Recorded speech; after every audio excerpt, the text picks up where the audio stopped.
Hi, everybody. Thank you for tuning in. This is Eventide Theater's production of The Merchant of Venice Drop-In Edition. For those of you who are new or curious or just casting about the internet, Drop-In Shakespeare is something that we're sponsoring is for actors and the arts community to continue to stay engaged with each other and with you. The really fun, exciting thing about Drop-In Shakespeare is there are no rules. Anybody can play any role. Anybody can cheat. About an hour beforehand where all roles are up for grabs. And anyone from any quick little sit down, talk through technical rehearsal about 15, 20 minutes prior to, and then we go live. And we're going to read this play from beginning to end. So folks, I hope you enjoy what we're about to do. Sit back, buckle up, and please enjoy Eventide's production of our Drop-In Shakespeare, Drop-In Merchant of Venice. Starting Act 1, Scene 1, Venice, a street. In sooth, I know not why I am so sad. It wearies me. You say it wearies you, but how I caught it, found it, or came by it, what stuff 'tis made of, whereof it is born, I am to learn. And such a want-wit sadness makes of me that I have much ado to know myself. Your mind is tossing on the ocean, there where your argosies, with portly sail, like signors and rich burghers on the flood, or as it were the pageants of the sea, do overpeer the petty traffickers that curtsy to them, do them reverence, as they fly by them with their woven wings. Leave me, sir. Had I such venture forth, the better part of my affections would be with my hopes abroad. I should be still plucking the grass to know where sits the wind, peering in maps for ports and piers and roads, and every object that make me fear misfortune to my ventures out of doubt would make me sad. My wind cooling my broth would blow me to an ague when I thought what harm a wind too great might do at sea. I should not see the sandy hourglass run, but I should think of shallows and of flats, and see my wealthy Andrew docked in sand, veiling her high top lower than her ribs to kiss her burial. Should I go to church and see the holy edifice of stone, and not bethink me straight of dangerous rocks, which touching but my gentle vessel's side, would scatter all her spices on the stream, enrobe the roaring waters with my silks, and in a word, but even now worth this, and now worth nothing? Shall I have the thought to think on this, and shall I lack the thought that such a thing bechanced would make me sad? But tell not me, I know Antonio is sad to think upon his merchandise. Believe me, no. I thank my fortune for it. My ventures are not in one bottom trusted, nor to one place, nor is my whole estate upon the fortune of this present year. Therefore, my merchandise makes me not sad. Why, then you are in love.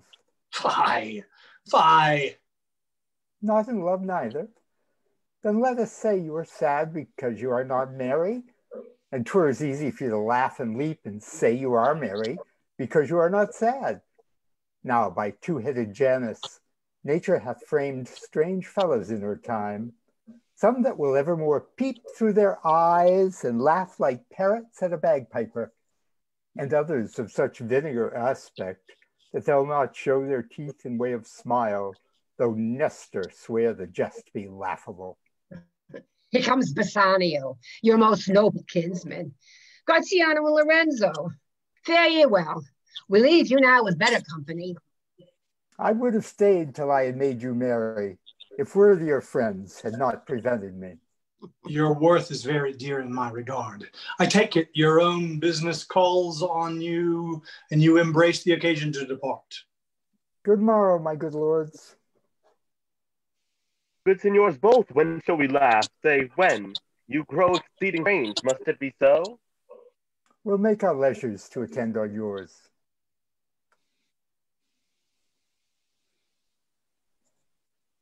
Lorenzo. That was Lorenzo? Zoe, I'm Lorenzo. Oh, geez. Oh, my lord Bassanio, since you have found Antonio, we too will leave you. But at dinner time, I pray you, have in mind where we must meet.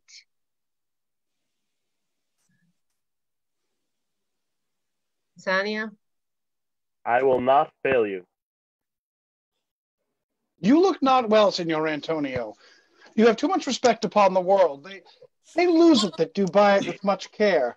Believe me, you are marvelously changed. I hold the world but as the world, Gratiano.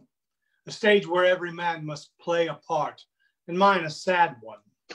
Let me play the fool. With mirth and laughter let old wrinkles come, and let my liver rather heat with wine, than my heart cool with mortifying groans.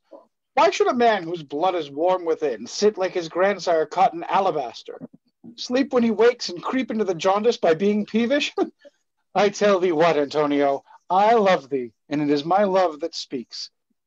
There are sort of men whose visages do cream and mantle like a standing pond, and do a wilful stillness entertain with purpose to be dressed in an opinion of wisdom, gravity, profound conceit, as who should say, I am Sir Oracle, and when I ope my lips let no dog bark. Oh, my Antonio, I do know of these, that therefore only are reputed wise for saying nothing, when I am very sure, if they should speak, would almost damn those ears which, hearing them, would call their brothers fools. I'll tell thee more of this another time, but fish not with this melancholy bait. For this fool gudgeon, this opinion. Come, good Lorenzo, fare ye well a while. I'll end my exhortation after dinner. Well, we will leave you then till dinner time. I must be one of those same dumb wise men, for Gratiano never lets me speak. Well, keep me company but 2 years mo, thou shalt not know the sound of thine own tongue. Ah. Farewell. I'll grow a talker for this gear. Thanks, if faith, for silence is only commendable in a neat's tongue dried and a maid not vendable. Is that anything now? Gratiano speaks an infinite deal of nothing, more than any man in all Venice. His reasons are as 2 grains of wheat hid in 2 bushels of chaff. You shall seek all ere you find them, and when you have them, they are not worth the search. Well, tell me now, what lady is the same to whom you swore a secret pilgrimage that you today promised to tell me of? 'Tis not unknown to you, Antonio, how much I have disabled mine estate by something a more swelling port than my faint means that would grant continuance. Nor do I now make moan to be abridged from such a noble rate, but my care is to come fairly off from the great debts where in my time something too prodigal hath left me engaged. To you, Antonio, I owe the most in money and burden all my plots and purposes, how to clear all of the debt I. I pray you, good Bassanio, let me know it. And if it stand, as you yourself still do, within the eye of honor, be assured, my purse, my person, my extremest means lie all unlocked to your occasions. In school days, when I had lost one shaft, I shot his fellow a self-same flight, the self-same way with more advice watch, to find the other 4th, and by adventuring both, I oft found both. I urge this childhood proof, because what follows is pure, and I owe you much, and like a willful youth, that which I owe, lost. But if you please, to shoot another arrow that self-way which you did shoot the first, I do not doubt, as I will watch the aim, or to find both, or bring your latter hazard back again, and then rest better for the first. You know me well, and herein spend but time to wind about my love with circumstance. And out of doubt you do me now more wrong in making question of my uttermost than if you had made waste of all I have. Then do but say to me what I should do, that in your knowledge may by me be done, and I am pressed into it. Therefore speak. In Belmont, there is a lady richly left, and she is fair. And fair than that word, of wondrous virtues. Times from her eyes I did receive fair speechlessages. Her name is Portia, nothing undervalued to pay daughter Brutus's Portia. Nor is the world ignorant of her worth, for the four winds blow in from every coast. Renowned suitors, her sunny locks hang on her temples like a golden fleece, which make her seat of Belmont cultural strand, and many Jasons come in quest of her. Oh, my Antonio, had I but the means to hold a rival place with one of them, have a mind presages me such thrift, that I should questionless be fortunate. Thou knowest that all my fortunes are at sea. Neither have I money nor commodity to raise a present sum. Therefore go forth, try what my credit can in Venice do. That shall be racked, even to the uttermost, to furnish thee to Belmont, to fair Portia. Go presently inquire, and so will I, where money is, and I no question make to have it of my trust or for my sake. Scene 2, Belmont, a room in Portia's house. Enter Portia with a waiting woman, Nerissa. Well, by my troth, Nerissa, my little body is aweary of this great world. Can you hear me? Mm-hmm. Hello? Do we have a Nerissa? Oh, what happened to Nerissa? Where's Karen? Didn't come on yet. Where's Chris? What happened to Karen? We need a Nerissa. You would be, sweet madam, if your miseries were in the same abundance as your good fortunes are. And yet, for aught I see, they are as sick as they surfeit, with too much as they are that starve with nothing. It is mean happiness, therefore, to be seated in the mean. Superfluity comes sooner by white hairs, but competency lives longer. Good sentences and well pronounced. They would be better if well followed. If to do were as easy as to know what were good to do, chapels had been churches and poor men's cottages, princes' palaces. It is a good divine that follows his own instructions. I can easier teach 20 what were good to be done than be one of the 20 to follow mine own teaching. The brain may devise laws for the blood, but a hot temper leaps o'er a cold decree. Such a hair is madness. The youth to skip o'er the meshes of good counsel, the cripple. But this reasoning is not in the fashion to choose me a husband. Oh me, the word choose. I may neither choose whom I would, nor refuse whom I dislike. So is the will of a living daughter curbed by the will of a dead father. Is it not hard, Nerissa, that I cannot choose one nor refuse none? Your father was ever virtuous, and holy men at their death have good inspirations. Therefore the lottery that he hath devised in these 3 chests of gold, silver, and lead, whereof who chooses his meaning chooses you, will, no doubt, never be chosen by any rightly, but one who shall rightly love. But what warmth is there in your affection towards any of these princely suitors that are already come? I pray thee, or name them, and as thou namest them, I will describe them, and according to my description, level my affection. First, there is a Neapolitan prince. Ah, that's a colt indeed, for he doth nothing but talk of his horse, and he makes it a great approbation to his own good parts. That he can shoe him himself, I am much afeard my lady his mother played false with a smith. Then there is the County Palatine. He doth nothing but frown, as who should say, if you will not have me, choose. He hears merry tales and smiles not. I fear he will prove the weeping philosopher when he grows old, being so full of unmannerly sadness in his youth. I had rather be married to a death's head with a bone in his mouth than to either of these. God defend me from these two. How say you by the French lord, Monsieur Le Bon? God made him, and therefore let him pass for a man. In truth, I know it is a sin to be a mocker, but he, oh, why, he hath a horse better than the Neapolitans, a better bad habit of frowning than the Count Palatine. He is every man in no man. If he throstle sing, he falls straight a capering. He will fence with his own shadow. If I should marry him, I should marry 20 husbands. If he would despise me, I would forgive him. For if he would love me to madness, I shall never requite him. What say you then to Falconbridge, the young Baron of England? You know I say nothing to him, for he understands not me, nor I him. He hath neither Latin, French, nor Italian, and you will come into the court and swear that I have a poor penny's worth in the English.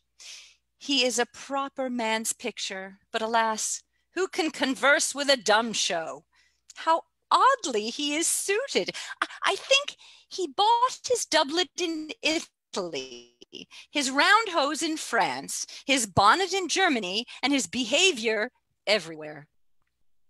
What think you of the Scottish lord, his neighbor? That he hath a neighborly charity in him, for he hath borrowed a box of the ear of the Englishman, and swore he would pay him again when he was able. I think the Frenchman became his surety, and sealed under for another. How like you the young German, the Duke of Saxony's nephew? Very vilely in the morning when he is sober, and most vilely in the afternoon when he is drunk. When he is best, he is a little worse than a man, and when he is worst, he's a little better than a beast. And the worst fall that ever fell, I hope I shall make shift to go without him. If he should offer to choose, and choose the right casket, you should refuse to perform your father's will, if you should refuse to accept him. Therefore, for fear of the worst, I pray thee, set a deep glass of Rhenish wine on the contrary casket, for if the devil be within, and that temptation without, I know he will choose it. I will do anything, Nerissa, ere I'll be married to a sponge. You need not fear, lady. The having any of these lords, they have acquainted me with their determinations, which is indeed to return to their home and to trouble you with no more suit, unless you may be won by some other sort than your father's imposition, depending on the caskets. If I live to be as old as Sibylla, I will die as chaste as Diana, unless I be obtained by the manner of my father's will. I am glad this parcel of wooers are so reasonable, for there is not one among them, but I dote on his very absence, and I pray God grant them a fair departure. Do you not remember, lady, in your father's time, a Venetian, a scholar and a soldier that came hither in company of the Marquis of Montferrat? Yes, it was Bassanio, as I think he was so called. True, madam. He, of all the men that e'er my foolish eyes looked upon, was the best deserving of a fair lady. I remember him well, and I remember him worthy of thy praise. How now? Serving man. What news? The four strangers seek for you, madam, to take their leave. And there is a forerunner come from a fifth, the Prince of Morocco, who brings word to his prince his master will be here tonight. If I could bid the fifth welcome with so good a heart as I can bid the other four farewell, I should be glad of his approach. If he have the condition of a saint and the complexion of a devil, I had rather he should shrive me than wive me. Come, Nerissa. Sirrah, go before. Whilst we shut the gates upon one wooer, another knocks at the door. Excellent. Scene 3, Venice, a public place. Enter Bassanio with Shylock the Jew. 3,000 ducats. Well. Aye, sir, for 3 months. For 3 months? Well. For the which, as I told you, Antonio shall be bound. Antonio shall be bound. Well. May you stead me? Will you pleasure me? Shall I know your answer?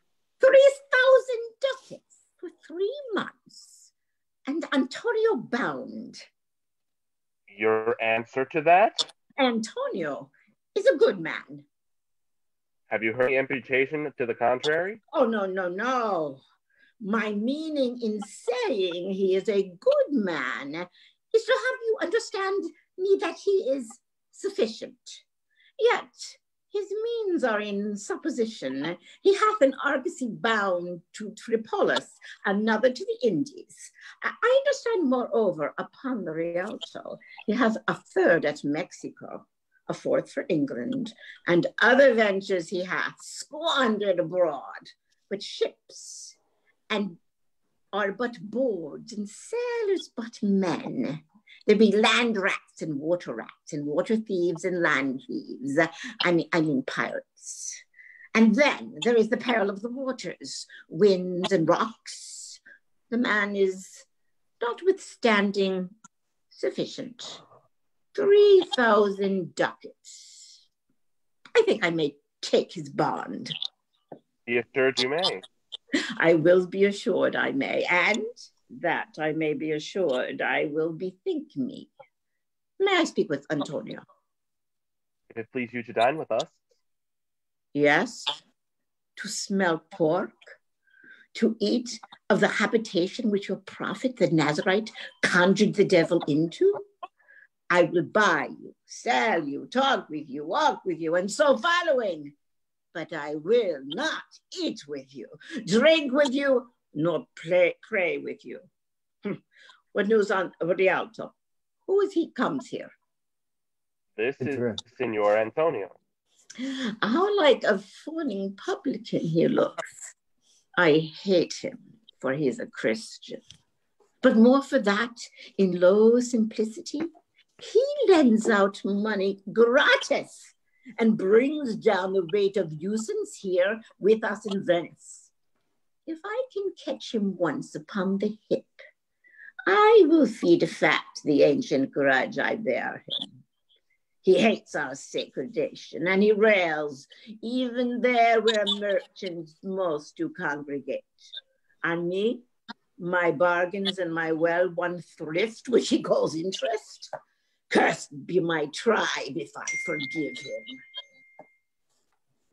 Shylock, do you hear? I am debating of my present store, and by the near guess of my memory, I cannot instantly raise up the gross of full 3,000 ducats. What of that? Oh, Tubal, a wealthy Hebrew of my tribe, will furnish me. But soft, how many months do you desire? I'll rest you, fair good signor. Your worship was the last man in my mouths. Shylock, although I neither lend nor borrow by taking nor by giving of excess, yet to supply the ripe wants of my friend, I'll break a custom. Is he yet possessed how much ye would? Aye, 30,000 ducats. And for 3 months. Oh, I had forgot. 3 months. You told me so. And then your bond. And let me see. But hear you, methought you said you neither lend nor borrow upon advantage. I do never use it. When Jacob grazed his uncle Laban's sheep, this Jacob from our holy Abram was, as his wise mother brought in his behalf, the third possessor. Aye, he was the third. And what of him? Did he take interest? No, not take interest, not as you would say. Directly interest. Mark what Jacob did. When Laban and himself were compromised, that all the evenings which were streaked and pied should fall on Jacob's hire, the ewes being rank. In the end, autumn turned to the rams, and when the work of generation was between these woolly breeders in the act, the skillful shepherd peeled me certain wands, and in doing the deed of kind, he stuck them up before the fulsome ewes, who then conceiving did in evening time fall party-colored lambs, and those were Jacob's. This was the way to thrive, and he was blessed. And thrift is blessing, if men skill it not. This was a venture, sir, that Jacob served for, a thing not in his power to bring to pass, but swayed and fashioned by the hand of heaven. Was this inserted to make interest good? Or is your gold and silver ewes and rams? I cannot tell. I make it breed as fast. But note me, Signor. Mark you this, Bassanio, the devil can cite scripture for his purpose. An evil soul producing holy witnesses like a villain with a smiling cheek, a goodly apple rotten at the heart. Oh, what a goodly outside falsehood hath. 3,000 ducats. 'Tis a good round sum. 3 months from 12 then. Let me see, the rate would be... Well, Shylock, shall we be beholding to you? Signor Antonio, many a time and oft in the Rialto, you have rated me about my monies and my usances. Still, I have borne it with a patient shrug. For sufferance is the badge of all our tribe. You call me misbeliever, cutthroat dog, and spit upon my Jewish gabardine, and all for use of that which is mine own. Well then, it now appears you need my help. Go to them. You come to me and you say, Shylock, we would have money, you say. So you that did void your room upon my beard and put me as you spurn a stranger cur over your threshold. Monies is your suit. What should I say to you? Should I not say, has a dog money? Is it possible a cur can lend 3,000 ducats? Or shall I bend low and in a bondsman's key with bated breath and whispering humbleness say this, oh, fair sir, you spit on me on Wednesday last. You spurned me such a day another time. You called me dog, and for these courtesies, I'll lend you thus much monies. I am as like to call thee so again, to spit on thee again, to spurn thee too. If thou wilt lend this money, lend it not as to thy friends, for when did friendship take a breed for barren metal of his friend? But lend it rather to thine enemy, who is, if he break, thou mayest with better face exact thy penalty. Why, look you how you storm. I would be friends with you and have your love. Forget the shames that you have stained me with. Supply your present wants and take no doit of usance for my monies. And you'll not hear me. This is kind I offer. This were kind. This kindness will I show. Go with me to a notary, seal me there, your single bond, and in a merry sport, if you repay me not on such a day, in such a place, such sum or sums as are expressed in the condition, let the forfeit be nominated for an equal pound of your fair flesh, to be cut off and taken in what part of your body pleases me.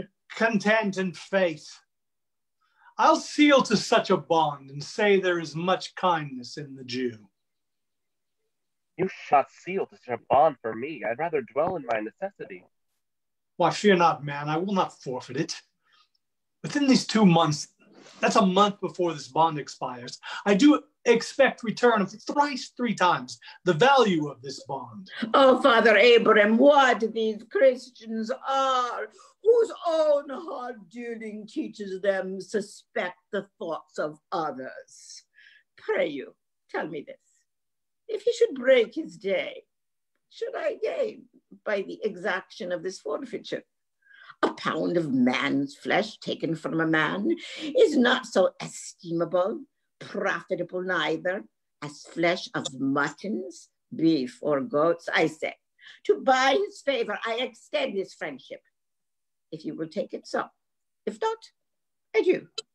and for my love. I pray you wrong me not. Yes, Shylock, I will seal unto this bond. Then meet me forthwith at the notary's. Give him direction for this merry band, and I will go and purse the docket straight. Sit to my house and let the fearful guard of an unthrifty knave, and presently I will be with you. Hie thee, gentle Jew. The Hebrew will turn Christian. He grows kind. I like not fair terms in a villain's mind. Come on. Is this there can be no dismay? My ships come home a month before the day. Act 2, Scene 1. Belmont, a room in Portia's house.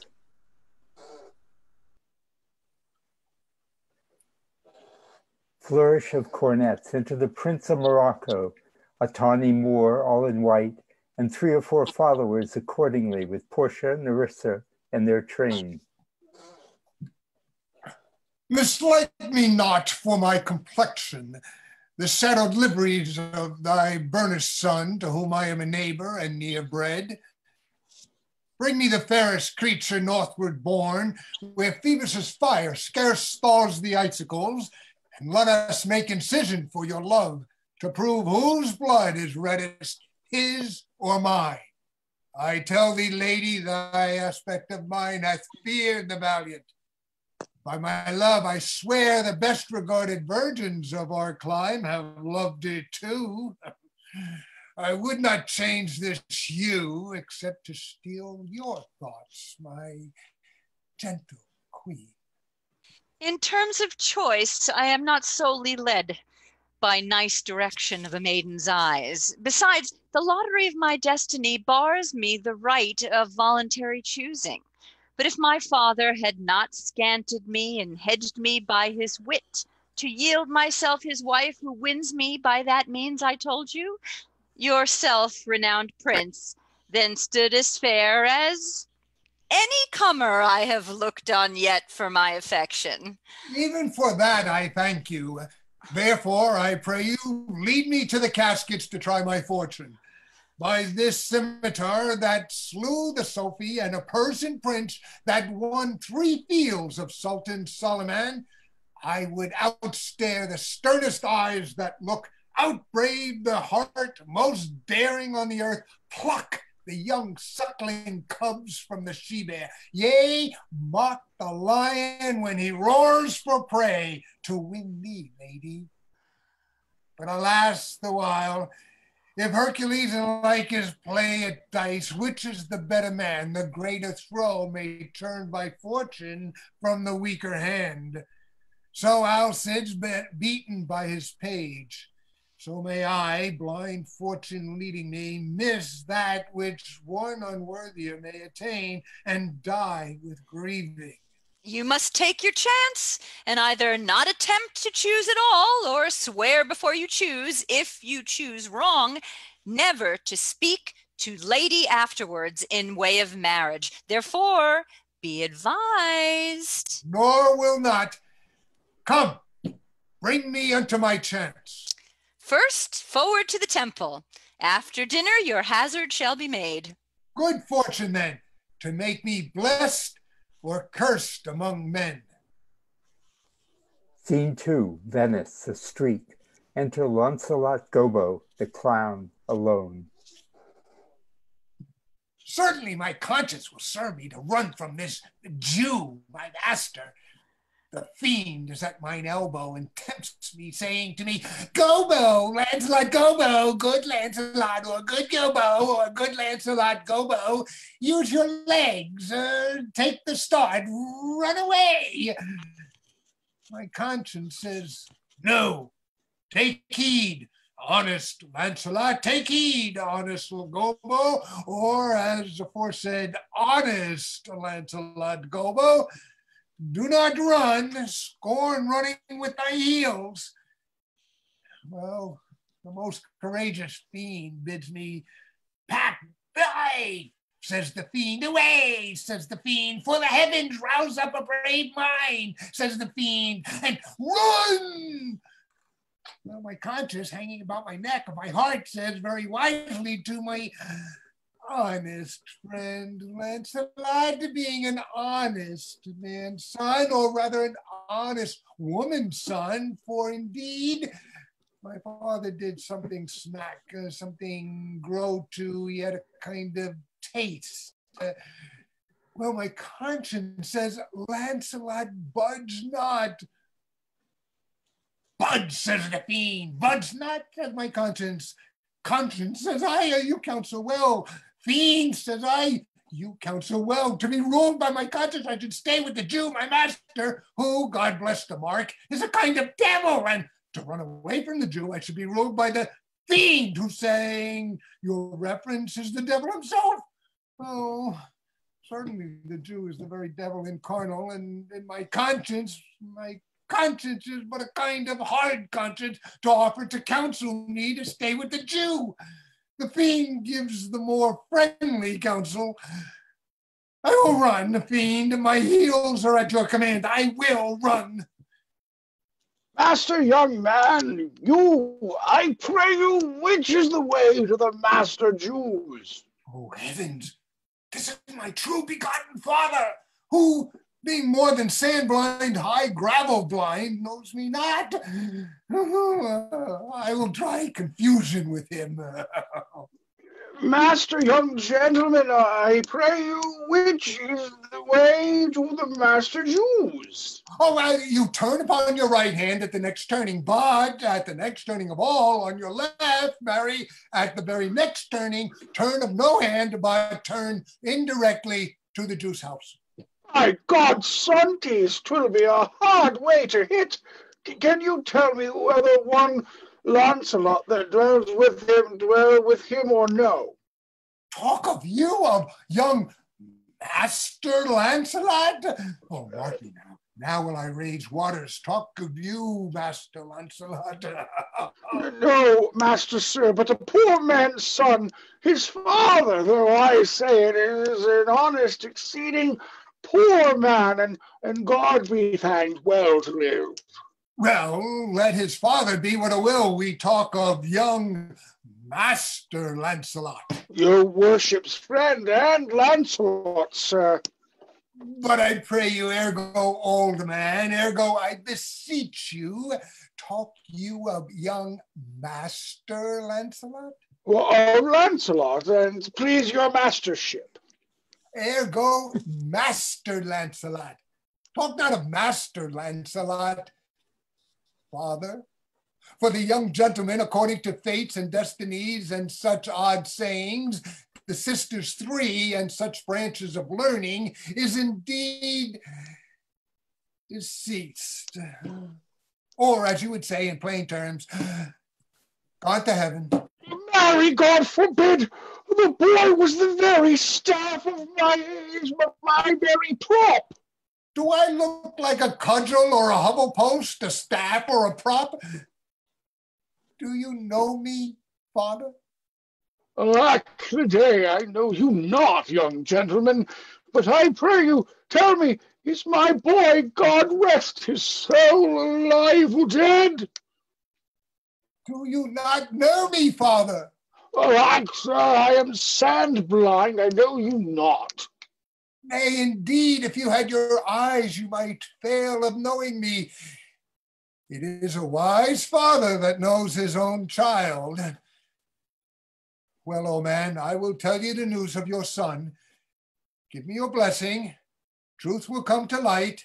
Murder cannot be hid long. A man's son may, at the length, truth will out. Pray you, sir, stand up. I am sure you are not Lancelot, my boy. Pray you, let's have no more fooling about it, but give me your blessing. I am Lancelot, your boy that was, your son that is, your child that shall be. I cannot think you are my son. I know not what I shall think of that, but I am Lancelot, the Jew's man, and I am sure Marjorie, your wife, is my mother. Well, her name is Marjorie, indeed. I'll be sworn, if thou be Lancelot, thou art mine own flesh and blood. Lord worshipped might he be, what a beard hast thou got! Thou hast got more hair on thy chin than Dobbin, my Phil horse, has on his tail. It should seem then that Dobbin's tail grows backwards. Ah! I am sure he had more hairs on his tail than I have on my face when I last saw him. Lord, how art thou changed? How dost thou and thy master agree? I have brought him a present. How are you now? Well, but for mine own part, as I have set up my rest to run away, so I will not rest till I have run some ground. My master's a very Jew. Give him a present, give him a halter. I am famished in his service. You may tell every finger I have with my ribs. Father, I am glad you are come. Give me your present to one Master Bassanio, who indeed gives rare new liveries. If I serve not him, I will run as far as God has any ground. Oh, rare fortune. Here comes the man to him, Father, for I am a Jew. If I serve the Jew any longer. You may do so, but let it be so hasted that supper be ready at the farthest by 5 of the clock. See these letters delivered. Put the liveries to making, and desire Gratiano to come anon to my lodging. To him, Father. God bless your worship. Gramercy, what's thou off with me? Here is my son, sir, a poor boy. Not a poor boy, sir, but the rich Jew's man that would, sir, as my father shall specify. He hath a great infection, sir, as one would say, to serve. Indeed. The short of the long is, I serve the Jew and have a desire, as my father shall specify. His master and he, saving your worship's reverence, are scarce cater cousins. To be brief, the very truth is that the Jew, having done me wrong, doth cause me, as my father, being, I hope, an old man, shall fructify unto you. I have here a dish of doves that I would bestow upon your worship, and my suit. In very brief, the suit is impertinent to myself, as your worship shall know by this honest old man. And though I say it, though old man, yet poor man, my father. Well, speak for both. What would you? Serve you, sir. That's the very defect of the matter, sir. I know thee well. Thou hast obtained thy suit. Shylock thy master spoke with me this day, and hath preferred thee. If he preferment to leave a rich Jew's service to become the follower of so poor of gentlemen. The old proverb is very parted between my master Shylock and you, sir. You have the grace of God, sir, and he hath enough. Thou speakest it well. Go, father, with thy son. Take leave of thy old master and inquire my lodging out. Give him a livery more guarded than his fellows. See it done. Father, I cannot get a service. No, I have ne'er tongue in my head. Well, if any man in Italy have a fair table which doth offer to swear upon a book, I shall have good fortune. Go to, here's a simple line of life. Here's a small trifle of wives. Alas, 15 wives is nothing. 11 widows and 9 maids is a simple coming in for one man.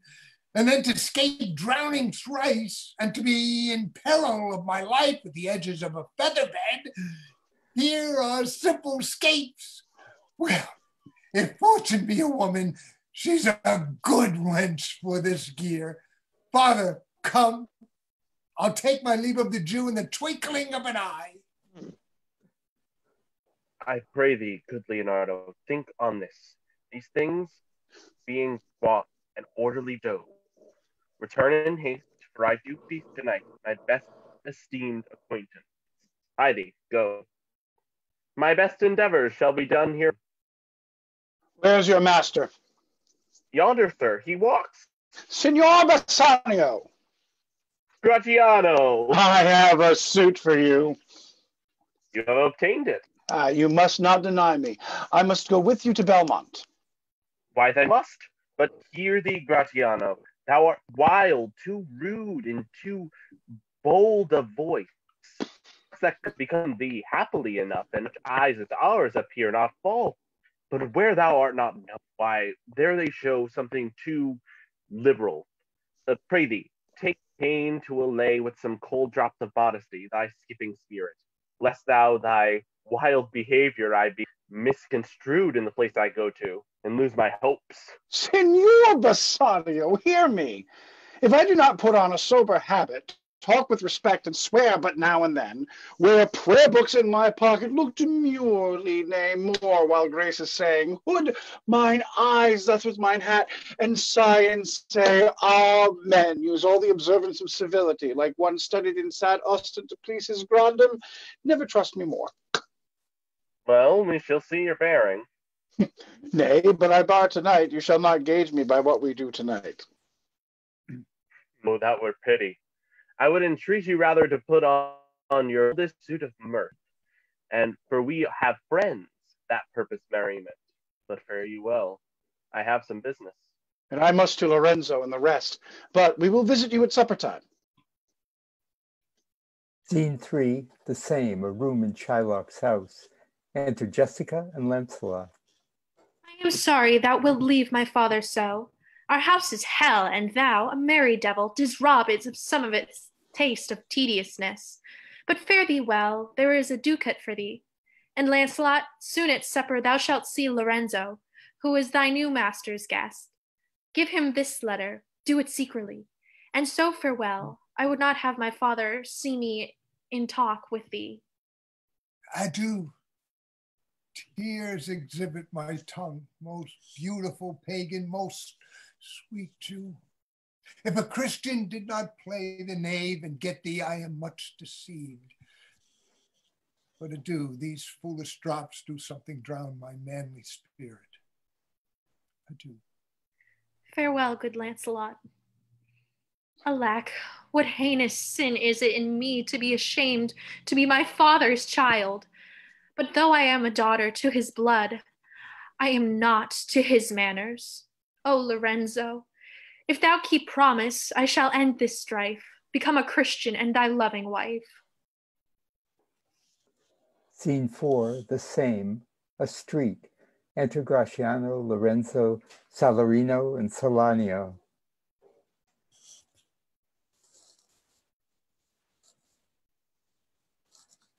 Linda? Lorenzo, nay, we will slink away in supper time, disguise us at my lodging, and return all in an hour. We have not made good preparation. We have not spoken yet of torchbearers.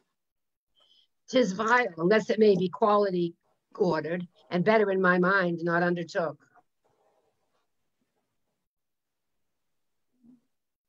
'Tis now but 4 o'clock. We have 2 hours to furnish us. Friend Lancelot, what's the news? And it shall pass you to break up this, it shall seem to signify. I know the hand. In faith, 'tis a fair hand, and whiter than the paper it writ on is the fair hand that writ.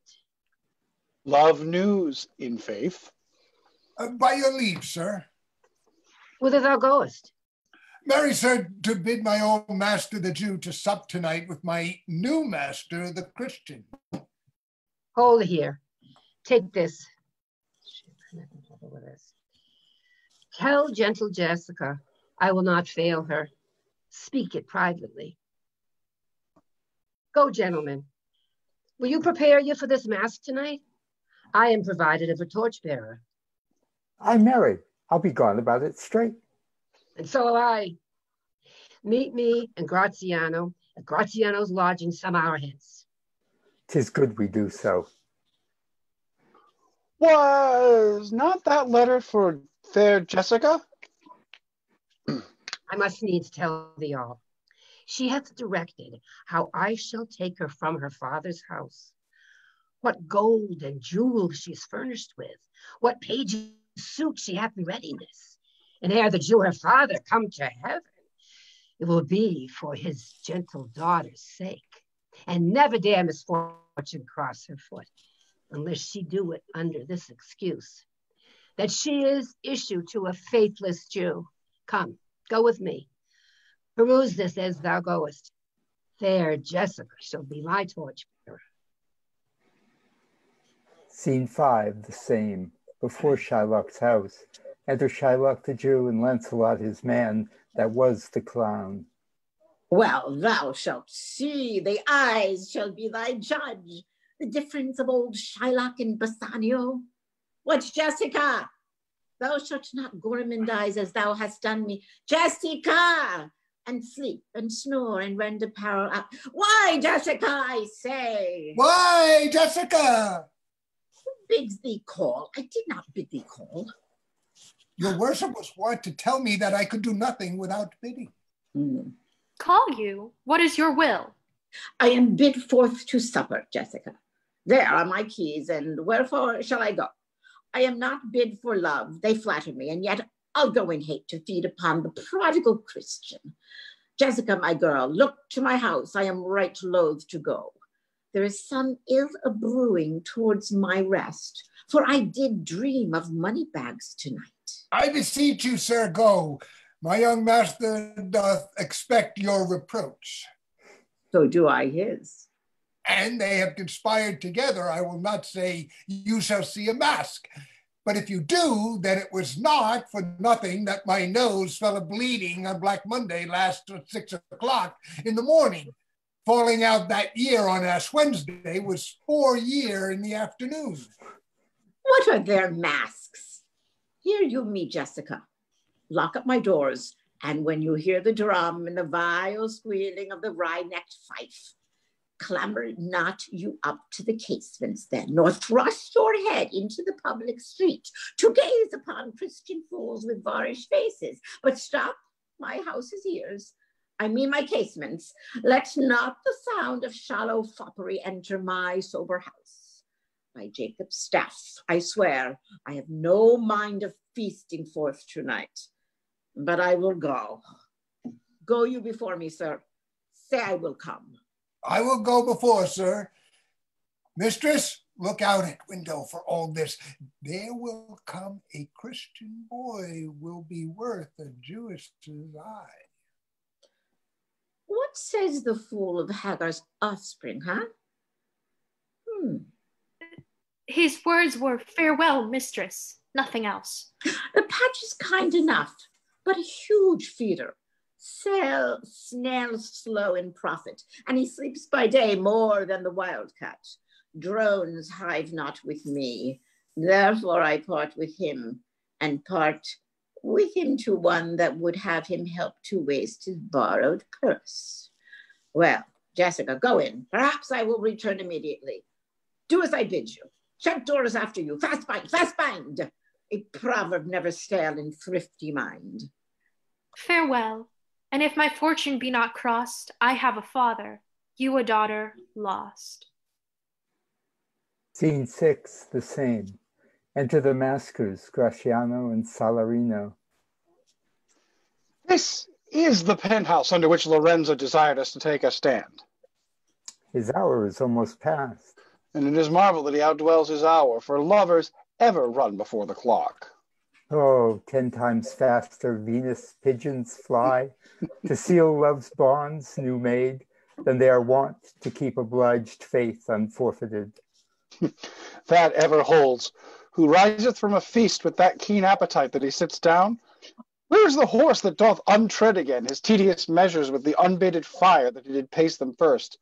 All things that are with more spirit chaste than enjoyed. How like a younker or a prodigal, the scarfed bark puts away her native bay, hugged and embraced by the strumpet wind. How like the prodigal does she return, with o'er-weathered ribs and ragged sails, lean, rent, and beggared by the strumpet wind. Here comes Lorenzo. More of this hereafter. Sweet friends. Computer, sorry. Sweet friends, your patience for my long abode. Not I, but my affairs have made you wait.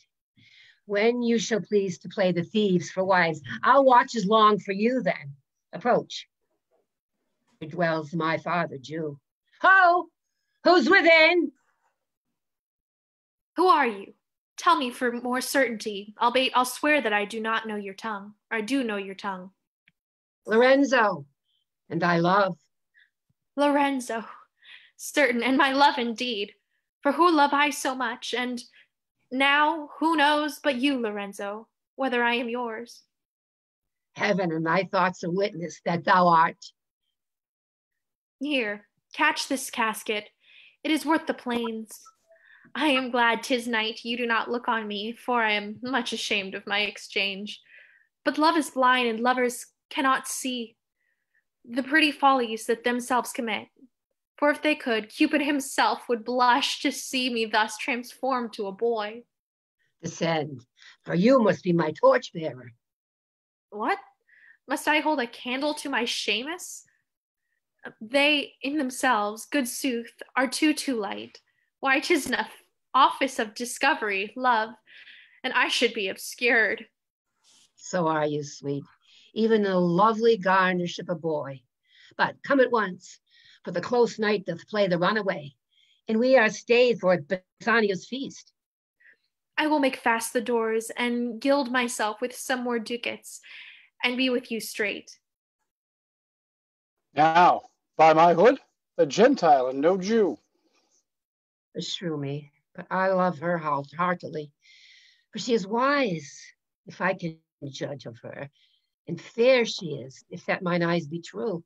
And true she is, as she hath proved herself, and therefore, like herself, wise, fair, and true, shall she be placed in my constant soul. What, art thou come? On, gentlemen, away. I'm asking mates by this time for us stay.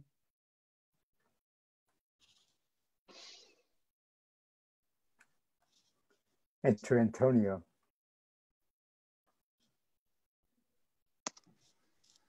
Who's there? Signor Antonio? Fie. Gratiano, where are all the rest? 'Tis 9 o'clock. Our friends all stay for you. No mask tonight. The wind has come about. Bassanio presently will go aboard. I have sent 20 out to seek for you. I'm glad on't. I desire no more delight than to be under sail and gone tonight. Scene 7, Belmont, a room in Portia's house. Flourish of cornets. Enter Portia with the Prince of Morocco and both their trains. Go draw aside the curtains and discover the several caskets to this noble prince. Now make your choice. The first of gold, who this inscription bears. Who chooseth me shall gain what many men desire. The second, silver, which this promise carries. Who chooseth me shall get as much as he deserves. The third, dull lead, with warning all is blunt. Who chooseth me must give and hazard all he had. How shall I know if I do choose the right? One of them contains my picture, Prince. If you choose that, then I am yours withal. Some God direct my judgment. Let me see. I will survey the inscriptions back again. What says this leaden casket? Who chooseth me must give and hazard all he hath. must give for what? For lead? Hazard for lead? This casket threatens. Men that has it all do it in hope of fair advantages. A golden mind stoops not to shows of dross. I'll then nor give nor hazard aught for lead. What says the silver with her virgin hue? Who chooseth me shall get as much as he deserves. As much as he deserves. Pause there, Morocco, and weigh thy value with an even hand. If thou beest rated by thy estimation, thou dost deserve enough, and yet enough may not extend so far as to the lady. And yet, to be afeard of my deserving were but a weak disabling of myself.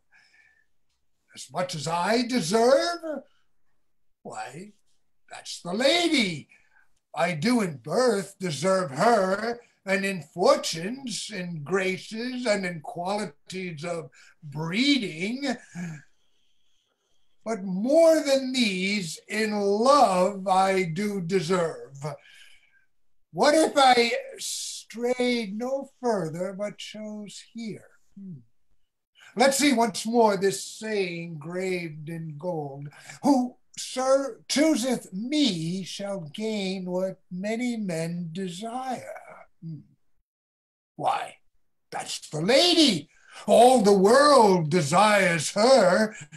From the four corners of the earth they come to kiss thy shrine, this mortal breathing saint. The Hyrcanian deserts and the vasty wilds of wide Arabia are as thoroughfares now for princes to come and view fair Portia. The watery kingdom whose ambitious head spits in the face of heaven is no bar to stop the foreign spirits, but they come as o'er a brook to see fair Portia. One of these three contains her heavenly picture. Is it like that lead contains her? 'Twere damnation to think so base a thought. It were too gross to rib her cerecloth in the obscure grave. Or shall I think in silver she's immured, being 10 times undervalued to gold? A sinful thought. Never so rich a gem was set in worse than gold. They have in England a coin that bears the figure of an angel stamped in gold. But that's insculped upon. But here, an angel in a golden bed lies all within. Deliver me the key. Here do I choose and thrive as I may. There, take it, Prince, and if my form lie there, then I am yours. Oh, hell. What have we here? A carrion death within whose empty eye there's a written scroll? I'll read the writing. All that glitters is not gold. Often have you heard that told. Many a man his life hath sold, but my outside to behold. Gilded tombs do worms enfold. Had you been as wise as bold, young in limbs, in judgment old, your answer had not been enscrolled. Very well, your suit is cold. Cold indeed, and labor lost. Then farewell heat and welcome frost. Portia, adieu. I have too grieved a heart to take a tedious leave. Thus, losers part. A gentle riddance. Draw the curtains, go. Let all of his complexion choose me so. Scene 8, Venice, a street. Enter Salarino and Salanio. Why, man, I saw Bassanio under sail. With him is Gratiano gone along, and in their ship, I am sure Lorenzo is not.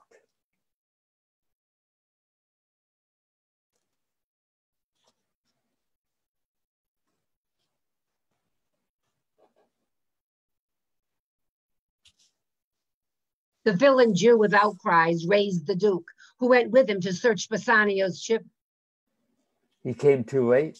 The ship was under sail. But there the Duke was given to understand that in a gondola was seen together Lorenzo and his amorous Jessica. Besides, Antonio certified the Duke they were not with Bassanio in his ship. I never heard a passion so confused, so strange, outrageous, and so variable, as the dog Jew did utter in the streets. My daughter, oh my ducats, oh my daughter, fled with a Christian, oh my Christian ducats. Justice, the law, my ducats and my daughter. A sealed bag, 2 sealed bags of ducats, of double ducats, stolen from me by my daughter. And jewels, 2 stones, 2 rich and precious stones, stolen by my daughter. Justice, find the girl. She had the stones upon her and the ducats. Why, all the boys in Venice follow him, crying his stones, his daughter, and his ducats. Let good Antonio look, he keep his day, or he shall pay for this. Mary, well remembered. I reasoned with a Frenchman yesterday who told me, in the narrow seas that part the French and English, there miscarried a vessel of our country richly fraught. I thought upon Antonio when he told me, and wished in silence that it were not his. You were best to tell Antonio what you hear. Yet do not suddenly, for it may grieve him. A kinder gentleman treads not the earth. I saw Bassanio and Antonio part. Bassanio told him he would make some speed of his return. He answered, do not so, slubber not business for my sake, Bassanio, but stay the very ripening of the time. And for the Jew's bond, which he hath of me, let it not enter in your mind of love. Be merry and employ your chieftest thoughts to courtship, and such fair ostents of love as shall conveniently become you there. And even there, his eye being big with tears, turning his face, he put his hand behind him, and with affection wondrous sensible, he wrung Bassanio's hand, and so they parted. I think he only loves the world for him. I pray thee, let us go and find him out, and quicken his embraced heaviness with some delight or other. Do we so? Scene 9, Belmont, a room in Portia's house.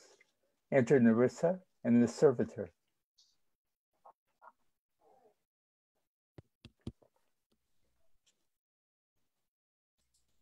Nerissa? Cannot hear Nerissa. Sarah read it last time. We do this. Quick, quick, I pray thee, draw the curtain straight. The Prince of Aragon hath taken his oath, and comes to his election presently. Behold, there stand the caskets, noble prince. If you choose that wherein I am contained, straight shall our nuptial rites be solemnized. But if you fail, without more speech, my lord, you must be gone from hence immediately.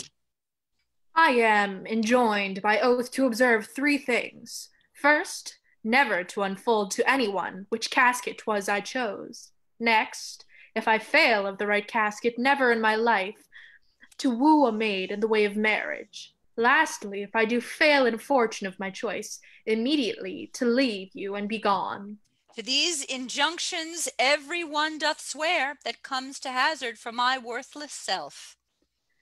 And so have I addressed me. Fortune now, to my heart's hope, gold, silver, and base lead. Who chooseth me must give and hazard all he hath. You shall look fairer ere I give or hazard. What says the golden chest? Ha! Let me see. Who chooseth me shall gain what many men desire. What many men desire, that many may be meant by the full multitude that chose by show, not learning more than the end fond eye doth teach, which prize not to the interior, but, like the marlet, builds in the weather on the outward wall, even in the force and road of casualty. I will not choose what many men desire, because I will not jump with common spirits and rank me with barbarous multitudes. Why, then to thee, thou silver treasure house, tell me once more what title thou dost bear. Who chooseth me shall get as much as he deserves. And well said too, for who shall go about to cozen fortune and be honorable without the stamp of merit? Let none presume to wear an undeserved dignity. Oh, that estates, degrees, and offices were not derived corruptly, and that clear honor were purchased by the merit of the wearer. How many then should cover that stand bare? How many be commanded that command? How much low peasantry would then be gleaned from the true seat of honor? And how much honor picked from the chaff and ruin of the times to be new varnished? Well, but to my choice. Who chooseth me shall get as much as he deserves. I will assume desert. Give me the key for this, and I instantly unlock my fortunes here.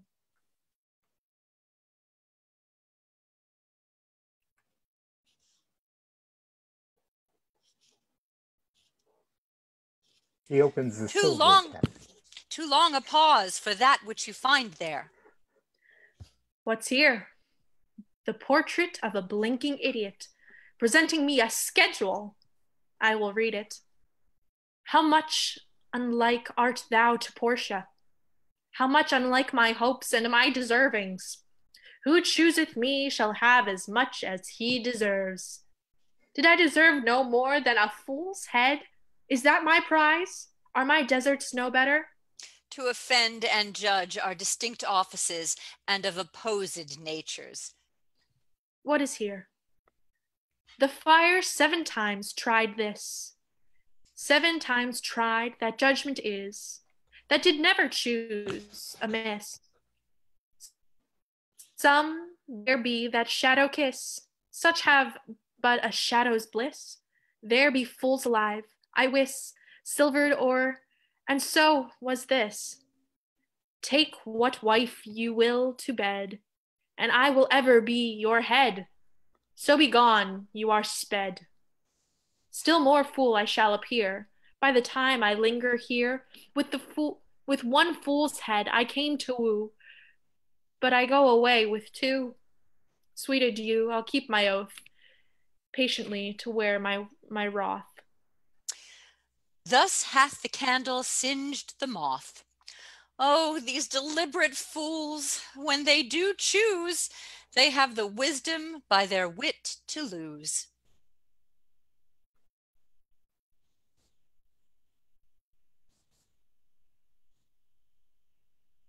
Nita Nerissa.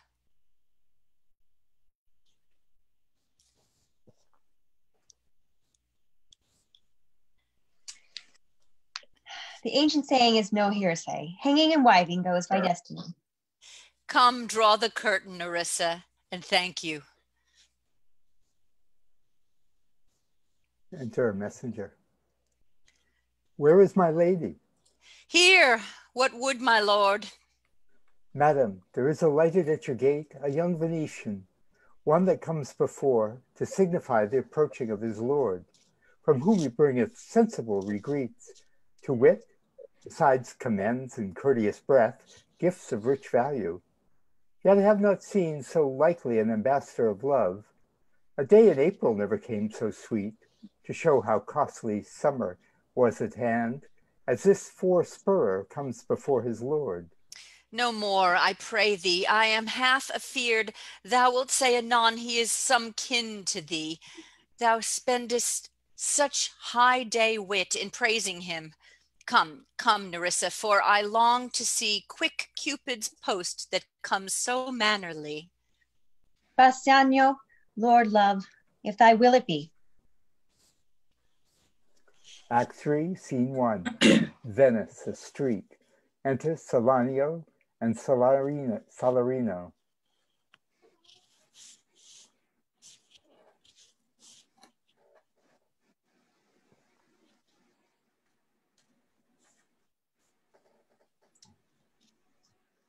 Salanio?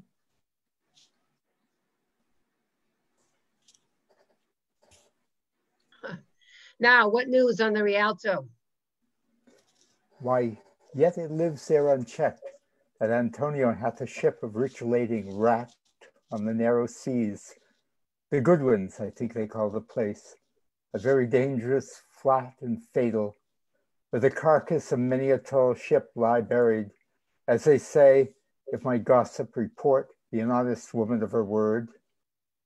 I would she were as lying a gossip in that as ever napped Ginger, or made her neighbors believe she wept for the death of a third husband. But it is true, without any slips of proselyty or crossing the plain highway and talk, that the good Antonio, that honest Antonio, oh, that I had a title good enough to keep his name company. Come, the full stop. What sayest thou? Why, the end is, he hath lost the ship. Oh, I would it might prove the end of his losses.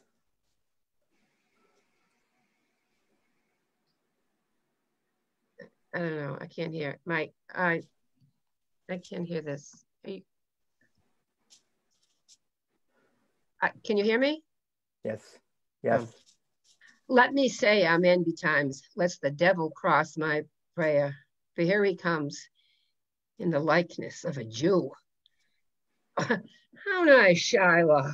How now, Shylock? What news among the merchants? You know, none so well as you of my daughter's flight. That's certain. I, for my part, knew the tailor that made the wings she flew withal. And Shylock, for his own part, knew the bird was fledged, and that it is the complexion of them all to leave the dam. She is damned for it. That's certain. If the devil may be your judge. My own flesh and blood to rebel. Out upon it, O carrion. Rebels it at these years? I say my daughter is my flesh and blood. There is more difference between thy flesh and hers than between jet and ivory. More between your bloods than there is between red wine and Rhenish. But tell us, do you hear whether Antonio had any loss at sea or no? There, I have another bad match. A bankrupt, a prodigal, who dare scarce show his head on the Rialto. A beggar that was used to come so smug upon the mart. Let him look to his bond. He was wont to call me usurer. Let him look to his bond. He was wont to lend money for a Christian courtesy. Let him look to his bond. Why, I am sure if he forfeit, thou wilt not take his flesh. What's that good for? To bait fish withal. If it will feed nothing else, it will feed my revenge. He hath disgraced me and hindered me 500,000, laughed at my losses, mocked at my gains, scorned my nation, thwarted my bargains, cooled my friends, heated mine enemies. And what's his reason? I am a Jew. Hath not a Jew eyes? Hath not a Jew hands, organs, dimensions, senses, affections, passions, fed with the same food, hurt with the same weapons, subject to the same diseases, healed by the same means, warmed and cooled by the same winter and summers as a Christian is? If you prick us, do we not bleed? If you tickle us, do we not laugh? If you poison us, do we not die? And if you wrong us, shall we not revenge? If we are like you in the rest, we will resemble you in that. If a Jew wrong a Christian, what is his humility? Revenge? If a Christian wrong a Jew, what shall his sufferings be by Christian example? Why? Revenge. The villainy you teach me, I will execute, and it shall go hard, but I will better the instruction.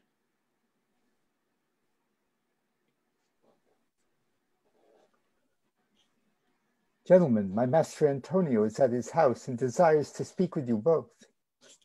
We have been up and down to seek him. Here comes another of the tribe. A third cannot be matched unless the devil himself turned Jew. How now, Tubal? What news from Genoa? Hast thou found my daughter? I often came where I heard of her, but I cannot find her. Why? There. A diamond gone cost me 2,000 ducats in Frankfurt. The curse never fell upon our nation till now. I never felt it till now. 2,000 ducats in that, and other precious, precious jewels. I would my daughter were dead at my foot, and the jewels in her ear would she were hearsed at my foot, and the ducats in her coffin. No news of them? Why? So, and I know not what's spent in the search. Why, thus loss upon loss, the thief gone with so much, and so much to find the thief, and no satisfaction, no revenge, nor no luck in stirring but what lights on my shoulders. No sighs but of my breathing, no tears but of my shedding. Yes, other men have ill luck too. Antonio, as I heard in Genoa. What? Ill luck? Ill luck? Hath an argosy lost away coming from Tripolis. I thank God. I thank God. Is it true? Is it true? I spoke with some of the sailors that escaped the wreck. I thank thee, good Tubal. Good news. Good news. Where? In Genoa? Your daughter spent in Genoa, as I heard, in one night 80 ducats. Thou stickest a dagger in me. I shall never see my gold again. 80 ducats at a sitting? 80 ducats. There come divers of Antonio's creditors in my company to Venice, that swear he cannot choose but break. I'm glad of it. I'll plague him. I'll torture him. Well, I'm glad of it. One of them showed me a ring that he had of your daughter for a monkey. Out with her. So tortures me, Tubal. It was my turquoise. I had it of Leia when I was a bachelor.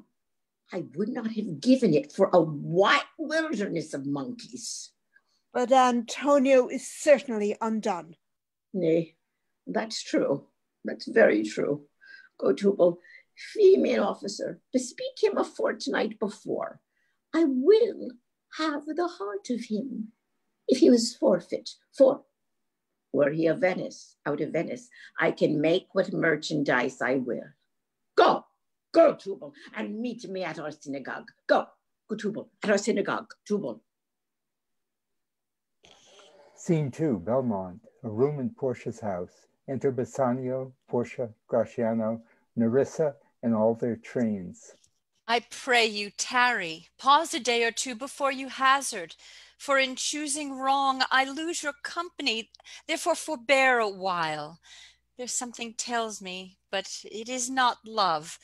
I would not lose you, and you know yourself, hate counsels not in such a quality. But lest you should not understand me well, and yet a maiden hath no tongue but thought, I would detain you here some month or two before you venture for me. I could teach you how to choose right, but I am then forsworn, so I will never be. So may you miss me, so will I never be, so may you miss me. But if you do, you'll make me wish a sin, that I had been forsworn. Beshrew your eyes, they have o'erlooked me and divided me. One half of me is yours, the other half yours. Mine own, I would say, but if mine, then yours, and so all yours. Oh, these naughty times put bars between the owners and their rights. And so, though yours, not yours, prove it so. Let fortune go to hell for it, not I. I speak too long, but 'tis to appease the time, to eke it, and to draw it out in length, to stay you from election. Let me choose, for as I am, I live upon the rack. Upon the rack, Bassanio, then confess what treason there is mingled with your love. None but that ugly treason of mistrust, which makes me fear the toying of my love. That there may be as well amity and life between snow and fire as treason and my love. Aye, but I fear you speak upon the rack, where men enforced do speak anything. Promise me life, and I'll confess the truth. Well then, confess and live. Confess and love had been the very sum of my confession. Oh, happy torment when my torturer doth keep me answers to deliverance, but lend me to my fortune and the casket. Away then, I am locked in one of them. If you do love me, you will find me out. Nerissa and the rest stand all aloof. Let music sound while he doth make his choice, then if he lose, he makes a swan-like end, fading in music, that the comparison may stand more proper. My eye shall be the stream and watery deathbed for him. He may win. And what is music then? Then music is even as the flourish when true subjects bow to a new crowned monarch. Such it is as are those dulcet sounds in break of day that crept into the dreaming bridegroom's ear and summon him to marriage. Now he goes, with no less presence, but with much more love than young Alcides, when he did redeem the virgin tribute paid by howling Troy to the sea monster. I stand for sacrifice. The rest aloof are the Dardanian wives, with bleared visages come forth to view the issue of the exploit. Go, Hercules, live thou, I live, with much, much more dismay. I view the fight than thou that makest the fray. Tell me, where is fancy bred? Or in the heart, or in the head? How begot, how nourished? Reply, reply. It is engendered in the eyes, with gazing fed and fancy dies. In the cradle where it lies, let us all ring fancy's knell. I'll begin it. Ding dong bell. Ding dong bell. So may the outward shows be least themselves. The world is still deceived with ornament. In law, what plea so tainted and corrupted? But being seasoned with a gracious voice that cures the show of evil? In religion, what damned error, but some sober brow will bless it and approve it with a text hiding the grossness with fair ornament? There is no vice so simple, but some mark of virtue on his outward part. How many cowards, whose hearts are all as false as stairs of sand, wear yet upon their chins the beards of Hercules and frowning Mars? Inward search have livers white as milk, and these assume but valor's excrement to render them redoubted.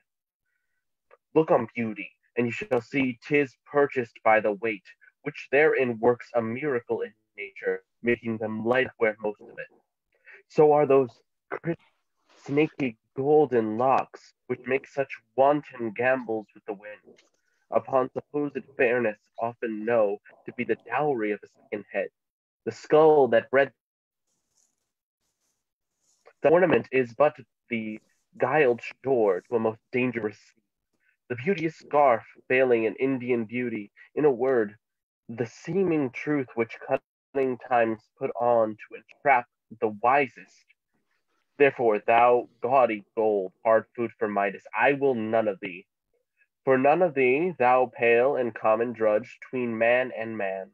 But thou meagre lead, which rather threatenest than dost promise aught, thy paleness moves me more than eloquence. And here choose I, joy be the consequence. How all the other passions fleet to air, as doubtful thoughts and rash embraced despair, and shuddering fear and green-eyed jealousy. O love, be moderate, allay thy ecstasy, in measure reign thy joy, scant this excess. I feel too much thy blessing, make it less, for fear I surfeit. What I hear, fair Portia's counterfeit, what demigod hath come so near creation? Move these eyes? Or whether riding on the balls of mine seem they instant? Sweet a bar to such sweet friends. Her hairs, the painter is the spider, and hath woven a golden mesh the hearts of men faster than cobwebs. But her eyes, how could he to do them? Having made one, methinks should have power to steal both his, and leave itself unfurnished. Yet look how far the substance of my praise doth wrong this shadow in underprising. So far this shadow doth limp behind the substance. Here's the scroll, the continent and summary of my fortune. You that by the view chance as fair and choose as true. Since this fortune falls to you, be content and seek no new. If you be well pleased with this, and hold your fortune for your bliss, turn you where your lady is, and claim her with a loving kiss. A gentle scroll.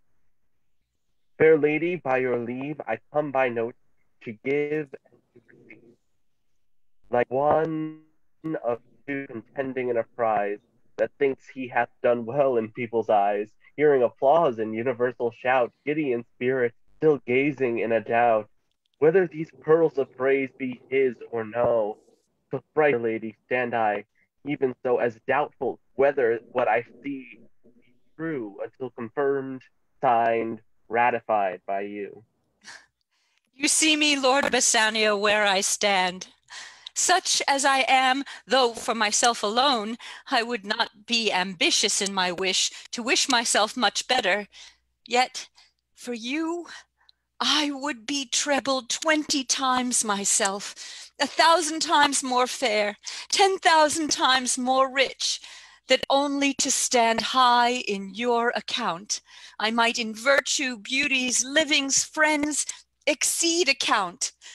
But the full sum of me is sum of something, which, to term in gross, is an unlessoned girl, unschooled, unpracticed, happy in this.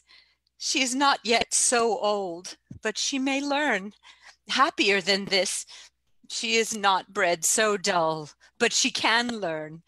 Happiest of all is that her gentle spirit commits itself to yours to be directed, as from her lord, her governor, her king. Myself and what is mine to you and yours is now converted. But now I was the lord of this fair mansion, master of my servants, queen or myself, and even now, but now, this house, these servants, and this same myself are yours, my lord. I give them with this ring, which, when you part from, lose, or give away, let it presage the ruin of your love, and be my vantage to exclaim on you. Adam, you have bereft me of all words. Only my blood speaks in my veins. And there is such confusion in my powers, as after some oration fairly spoke by a beloved prince, that appear among the pleased multitude. Every something being blent together turns to a wild of nothing, save of joy expressed and not expressed. But when this ring parts from this finger, then parts life from hence. Oh, then to be bold to say Bassanio's dead. My lord and lady, it is now our time, that have stood by and seen our wishes prosper, to cry, good joy, my lord and lady. My lord Bassiano, and my gentle lady, I wish you all the joy that you can wish, for I am sure you can wish none from me, and when your honors mean to solemnize the bargain of your faith, I do beseech you, even at that time, I may be married too. With all my heart, so thou canst get a wife. I thank your lordship. You have got me one. My eyes, my lord, can look as swift as yours. I saw the mistress. I beheld the maid. You loved, I loved for intermission. No more pertains to me, my lord, than you. Your fortune stood upon the casket there, and so did mine too, as the matter falls. For wooing here until I sweat again, and sweating until the very roof was dry, with oaths of love at last, if promise lasts, I got a promise of this fair one here, to have her love, provided that your fortune achieved her mistress. Is this true, Nerissa? Madam, it is. So you stand pleased withal? And do you, Gratiano, mean good faith?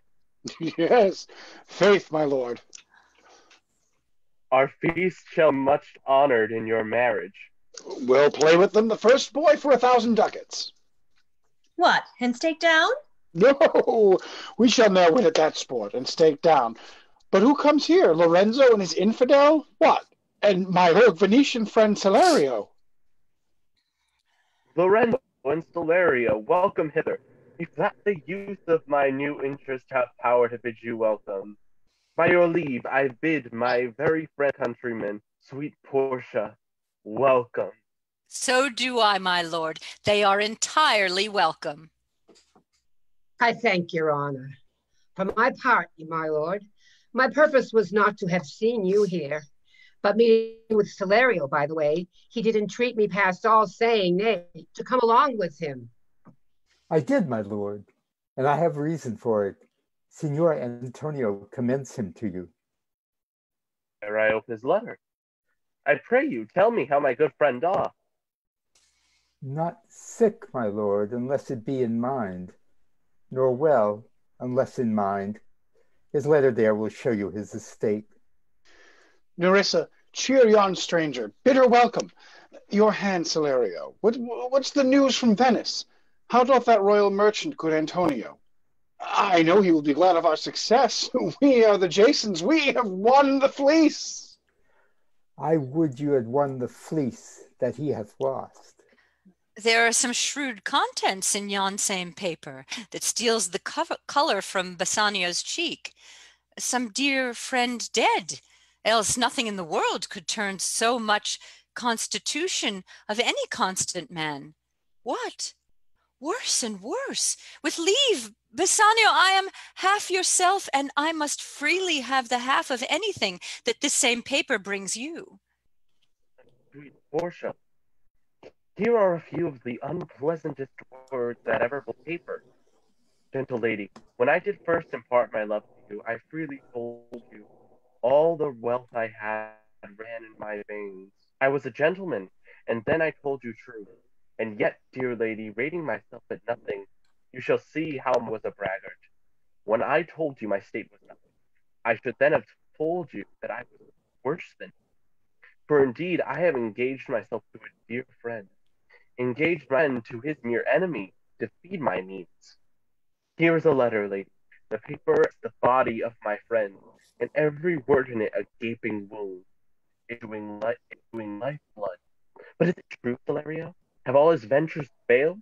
What, not one hit?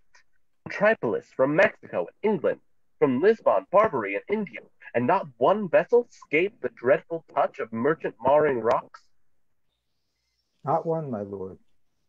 Besides, it should appear that if he had the present money to discharge the Jew, he would not take it.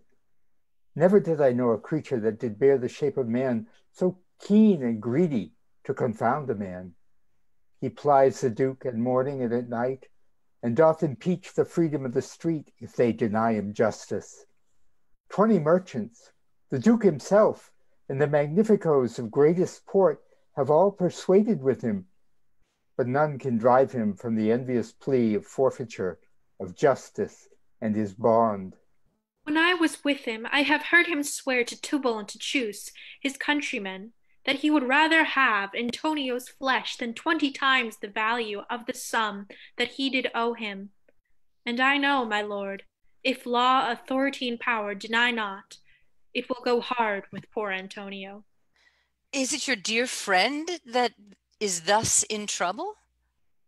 The dearest friend to me, the kindest man, the best conditioned and unwearied spirit in courtesy, and one in whom the ancient Roman honor more appears than any that draws breath in Italy. What sum owes he the Jew? For me, 3,000 ducats. What? No more? Pay him 6,000 and deface the bond. And treble that, before a friend of this description shall lose hair through Bassanio's fault. First, go with me to church and call me wife, and then away to Venice to your friend. For never shall you lie by Portia's side with an unquiet soul. You shall have gold to pay the petty debt 20 times over. When it is paid, bring your true friend along. My maid Nerissa and myself, meantime, will live as maids and widows. Come away, for you shall hence upon your wedding day. Bid your friends welcome, show a merry cheer. Since you are dear bought, I will love you dear. But let me hear the letter of your friend. Sweet Bassanio, my ships have all miscarried. My creditors grow cruel. My state is very low. My bond to the Jew is forfeit. And since in paying it, it is impossible I should live. All debts cleared between you and I. If I might but see you at my death, stand you pleasure. If your love do not persuade, not my letter. Oh, love, dispatch all business and be gone. Since I have your good leave to go away, I will make. But till I come again, no bed shall e'er be guilty of my day. No rest be interposer twixt us twain. Scene 3, Venice, a street. Enter Shylock, Salarino, Antonio, and Jailer. Jailer looked to him. Tell me not of mercy. This is the fool that lent out money gratis. Jailer looked to him.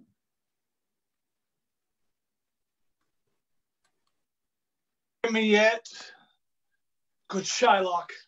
I'll have my bond. Speak not against my bond. I have sworn an oath that I will have my bond. Thou callest me dog before thou hast a cause, but since I am a dog, beware my fangs. The Duke shall grant me justice. I do wonder, thou naughty Jailer, that thou art so fond to come abroad with him at his request. I pray thee, hear me speak. I'll have my bond. I will not hear thee speak. I'll have my bond and therefore speak no more. I'll not be made a soft and dull-eyed fool to shake the head, relent and sigh, and yield to Christian intercessors. Follow not. I'll have no speaking. I will have my bond. It is the most impenetrable cur that ever kept with men. Let him alone. I'll follow him no more with bootless prayers. He seeks my life. His reason well I know. I oft delivered from his forfeitures many that have at times made moan to me. Therefore he hates me. I'm sure the Duke will never grant this forfeiture to hold. The Duke cannot deny the course of law, for the commodity that strangers have with us in Venice, if it be denied, will much impeach the justice of his state. Since that the trade and profit of the city consists of all nations. Therefore go. These griefs and losses have so baited me that I shall hardly spare a pound of flesh tomorrow to my bloody creditor. Well, jailer, go on. Pray God Bassanio come to see me pay his debt, and then I care not. Scene 4, Belmont. A room in Portia's house. Enter Portia, Nerissa, Lorenzo, Jessica, and Balthazar. Madam, although I speak it in your presence, you have a noble and a true conceit of godlike amity, which appears most strongly in bearing thus the absence of your lord.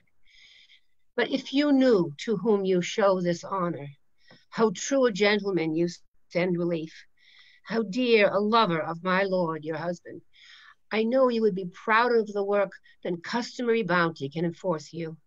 I never did repent for doing good, nor shall not now. For in companions that do converse and waste the time together, whose souls do bear an equal yoke of love, there must be needs a like proportion of lineaments, of manners, and of spirit, which makes me think that this Antonio, being the bosom lover of my lord, must needs be like my lord. If it be so, how little is the cost I have bestowed in purchasing the semblance of my soul from out the state of hellish misery. This comes too near the praising of myself, therefore no more of it. Hear other things. Lorenzo, I commit into your hands the husbandry and manage of my house until my lord's return. For mine own part, I have toward heaven breathed a secret vow to live in prayer and contemplation, only attended by Nerissa here, until her husband and my lord's return. There is a monastery 2 miles off, and there will we abide. I do desire you not to deny this imposition, the which my love and some necessity now lays upon you. Madam, with all my heart, I shall obey you in all fair commands. My people do already know my mind, and will acknowledge you and Jessica in place of Lord Bassanio and myself. And so farewell, till we shall meet again. Fair thoughts and happy hours attend on you. I wish your ladyship's all heart's content. I thank you for your wish, and am well pleased to wish it back on you. Farewell, Jessica. Now, Balthazar, as I have ever found thee honest true, so let me find thee still. Take this same letter, and use thou all the endeavor of a man in speed to Padua. See thou render this into my cousin's hand, Dr. Bellario, and look what notes and garments he doth give thee. Bring them, I pray thee, with imagined speed unto the transit, to the common ferry which trades to Venice. Waste no time in words, but get thee gone. I shall be there before thee. Madam, I go with all convenient speed. Come on, Nerissa. I have work in hand that you yet know not of. We'll see our husbands before they think of us. Shall they see us? They shall, Nerissa, but in such a habit that they shall think we are accomplished with what we lack. I'll hold thee any wager. When we are both accoutred like young men, I'll prove the prettier fellow of the two, and wear my dagger with a braver grace, and speak between the change of man and boy with a reed voice, and turn 2 mincing steps into a manly stride, and speak a phrase like a fine bragging youth, and tell quaint lies how honorable ladies sought my love, which I denying, they fell sick and died. I could not do withal. Then I'll repent and wish for all that I had not killed them. And 20 of these puny lies I'll tell, that men shall swear I have discontinued school above a 12th month. I have within my mind 1,000 raw tricks of these bragging jacks, which I will practice. Aye, shall we turn to men? Fie, what a question's that, if thou wert near a lewd interpreter. But come, I'll tell thee all my whole device when I am in my coach, which stays for us at the park gate, and therefore haste away, for we must measure 20 miles today. Scene 5, the same, a garden. Enter Lancelot and Jessica.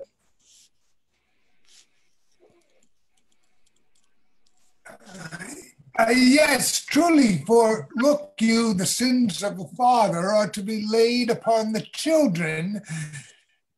Therefore, I promise you, I fear you. I was always plain with you, and so now I speak my agitation of the matter. Therefore, be of good cheer, for truly I think you are damned. There is but one hope in it that can do you any good, and that is but a kind of bastard hope neither. And what hope is that, I pray thee? Mary, you may partly hope that your father got you not, that you are not the Jew's daughter. That were a kind of bastard hope indeed. So the sins of my mother should be visited upon me.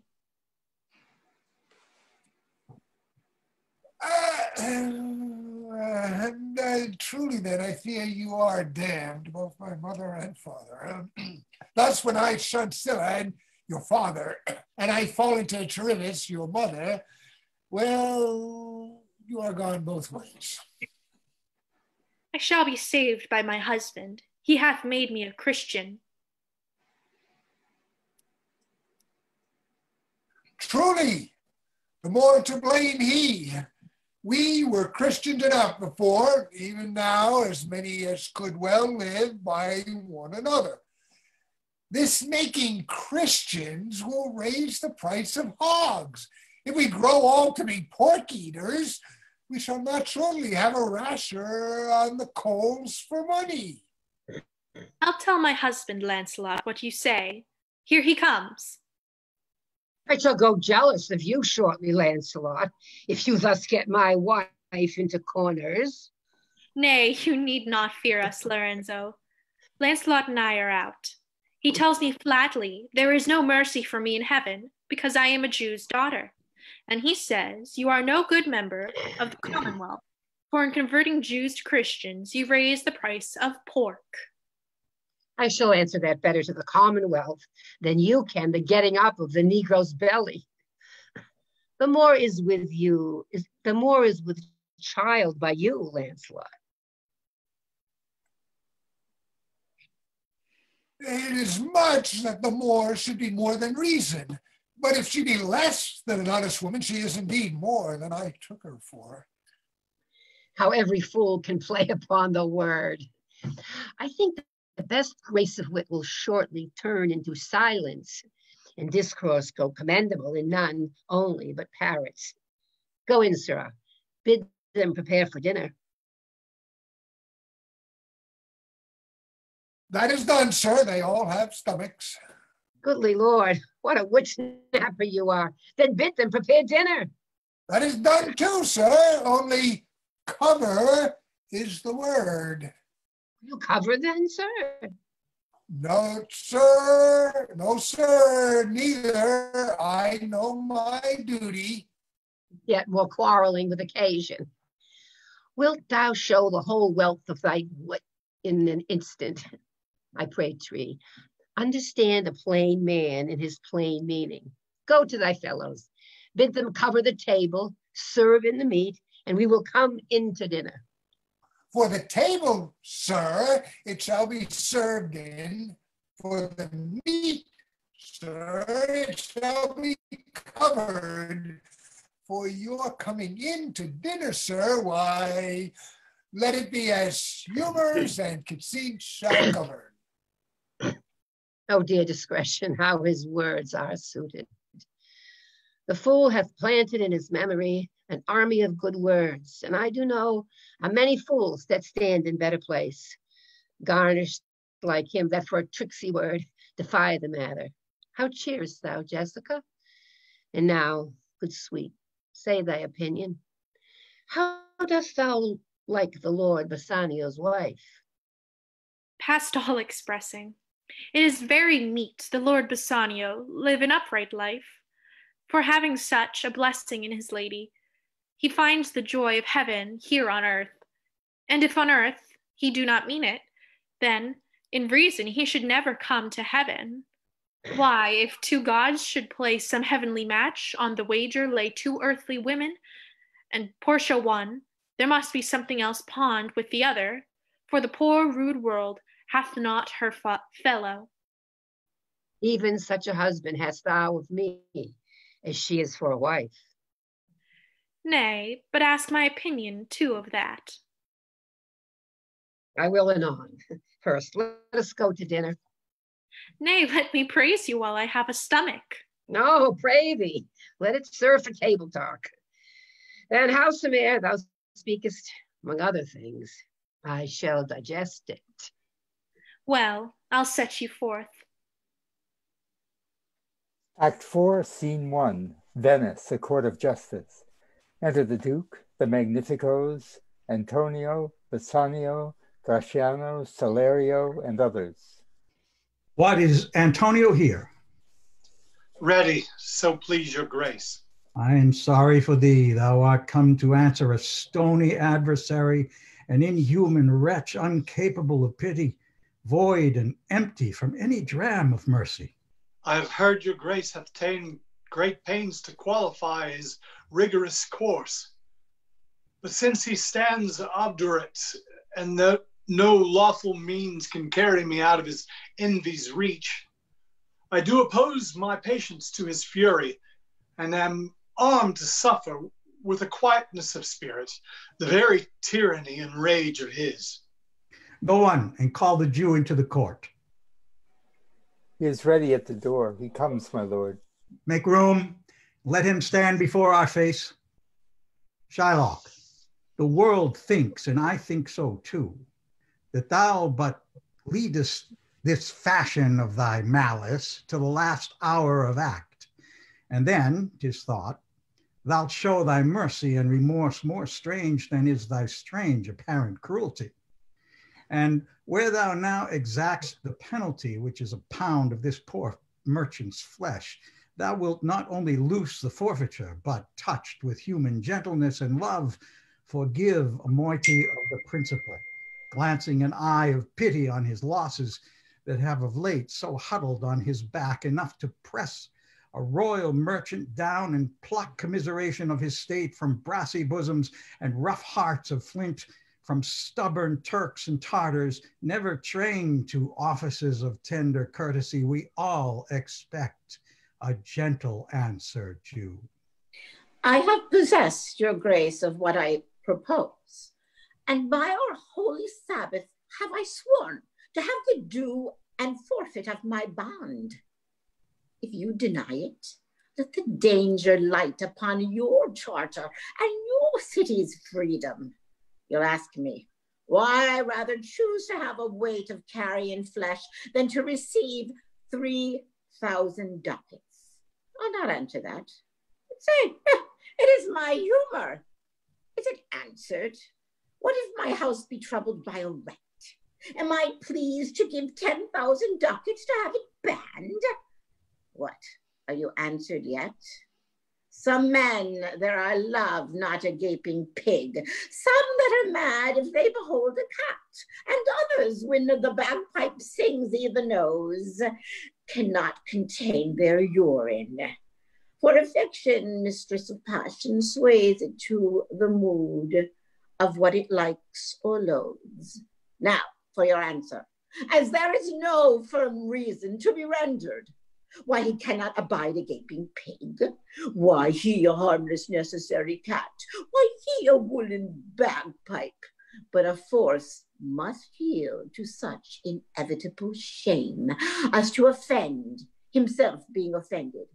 So I can give no reason, nor I will not, more than a lodged hate and a certain loathing I bear Antonio, that I follow thus of losing suit against him.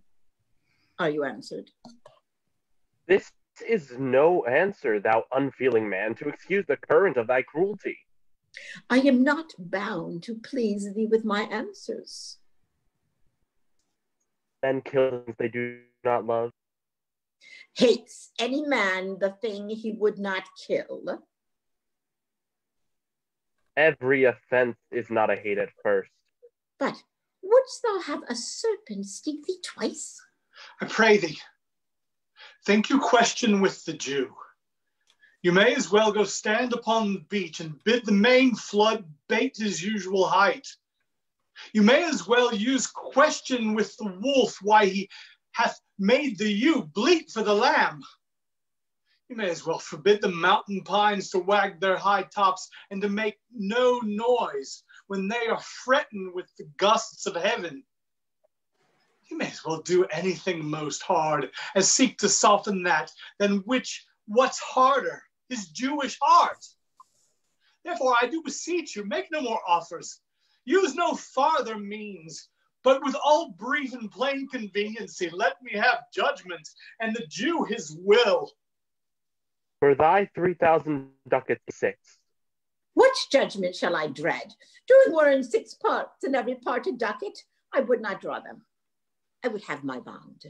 How shalt thou hope for mercy, rendering none? What judgment shall I dread? Doing no wrong. You have among you many a purchased slave, which, like your asses and your dogs and mules, you use in abject and in slavish parts, because you bought them.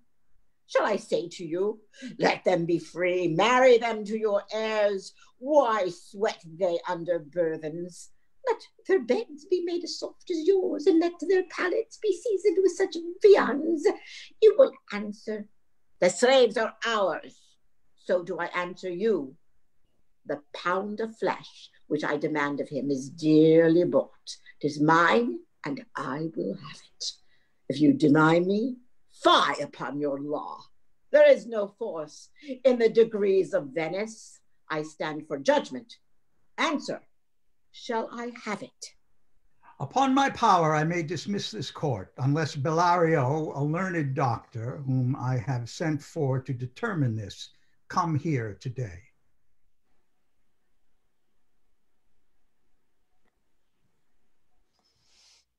Salario.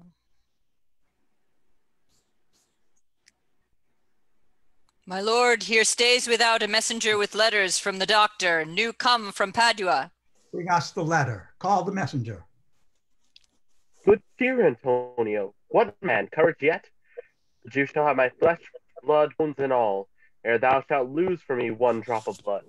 I am a tainted wether of the flock, meetest for death. The weakest kind of fruit drops earliest to the ground, and so let me. You cannot better be employed, Bassanio, than to live still and write mine epitaph.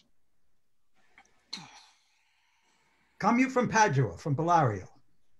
From both, my lord. Bellario greets your grace.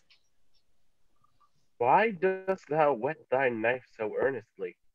To cut the forfeiture from that bankrupt there.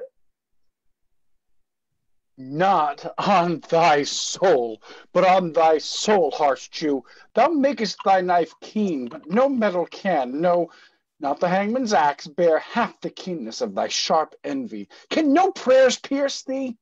No, none that thou hast wit enough to make.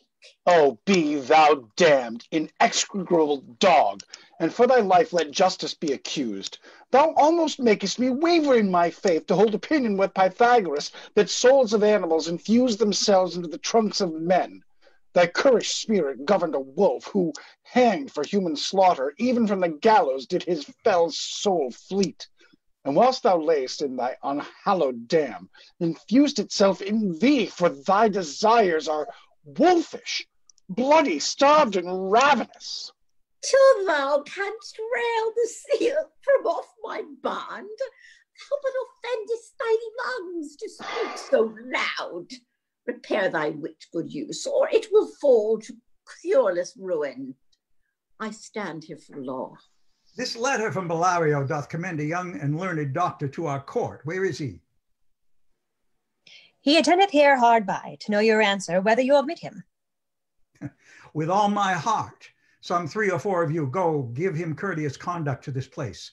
Meantime, the court shall hear Bellario's letter. Your Grace shall understand that at the receipt of your letter I am very sick, but in the instant that a messenger came in loving visitation was with me a young doctor of Rome. His name is Balthazar. I acquainted him with the cause and controversy between the Jew and Antonio the merchant. We turned our many books together. He is furnished with my opinion, which, bettered with his own learning, the greatness whereof I cannot enough commend, comes with him. At my importunity to fill up your Grace's request in my stead, I beseech you, let his lack of years be no impediment to let him lack a reverend estimation, for I never knew so young a body with so old a head. I leave him to your gracious acceptance, whose trial shall better publish his commendation. You hear the learned Bellario what he writes, and here I take it is the doctor come. Give me your hand. Come you from old Bellario? I did, my lord. You are welcome. Take your place. Are you acquainted with the difference that holds this present question in the court? I am informed thoroughly of the case, which is the merchant here and which the Jew. Antonio and old Shylock both stand forth. Is your name Shylock? Shylock is my name. Of a strange nature is the suit you follow, yet in such rule that the Venetian law cannot impugn you as you do proceed. You stand within his danger, do you not? Aye, so he says. Do you confess the bond? I do. Then must the Jew be merciful? And what compulsion must I? Tell me that. The quality of mercy is not strained. It droppeth as the gentle rain from heaven upon the place beneath. It is twice blessed. It blesseth him that gives and him that takes. 'Tis mightiest in the mightiest. It becomes the throned monarch better than his crown. His sceptre shows the force of his temporal power, the attribute to awe and majesty, wherein both sit the dread and fear of kings. But mercy is above this sceptred sway. It is enthroned in the hearts of kings. It is an attribute to God himself, and earthly power doth then show likest gods when mercy seasons justice. Therefore, Jew, though justice be thy plea, consider this, that in the course of justice none of us should see salvation. We do pray for mercy, and that same prayer doth teach us all to render the deeds of mercy.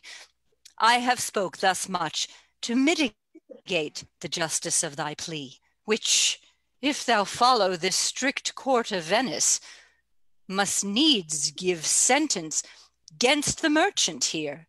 My deeds upon my head. I crave the law, the penalty and forfeit of my bond. Is he not able to discharge the money?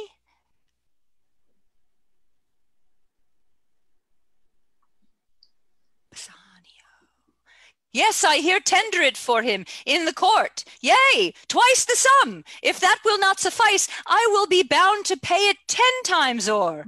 On forfeit of my hands, my head, my heart. If this will not suffice, it must appear what malice bears down truth. And I beseech you, rest once the law to your authority, to do a great right, to do a little wrong, and curb this cruel devil of his will. It must not be. There is no power in Venice can alter a decree established. 'Twill be recorded for a precedent, and many an error by the same example will rush into the state. It cannot be. A Daniel come to judgment, yea, a Daniel, O wise young judge, how I do honor thee. I pray you, let me look upon the bond. Here it is, most reverend doctor. Here it is. Shylock, there's thrice thy money offered thee. An oath, an oath. I have an oath in heaven. Shall I lay perjury upon my soul? No, not for Venice. Why, this bond is forfeit, and lawfully by this the Jew may claim a pound of flesh to be by him cut off nearest the merchant's heart. Be merciful, take thrice thy money, bid me tear the bond. When it is paid according to the tenor, it doth appear you are a worthy judge. You know the law. Your exposition has been most sound. I charge you by the law whereof you are a well-deserving pillar. Proceed to judgment. By my soul I swear there is no power in the tongue of man to alter me. I stay here on my bond. Most heartily, I do beseech the court to give the judgment. Why then, thus it is. You must prepare your bosom for his knife. Oh, noble judge, oh, excellent young man. For the intent and purpose of the law hath full relation to the penalty, which here appeareth due upon the bond. 'Tis very true, O wise and upright judge. How much more elder art thou than thy looks? Therefore lay bare your bosom. Ay, his breast. So says the bond. Doth it not, noble judge? Nearest his heart. Those are the very words. It is so. Are there balance here to weigh the flesh? I have them ready.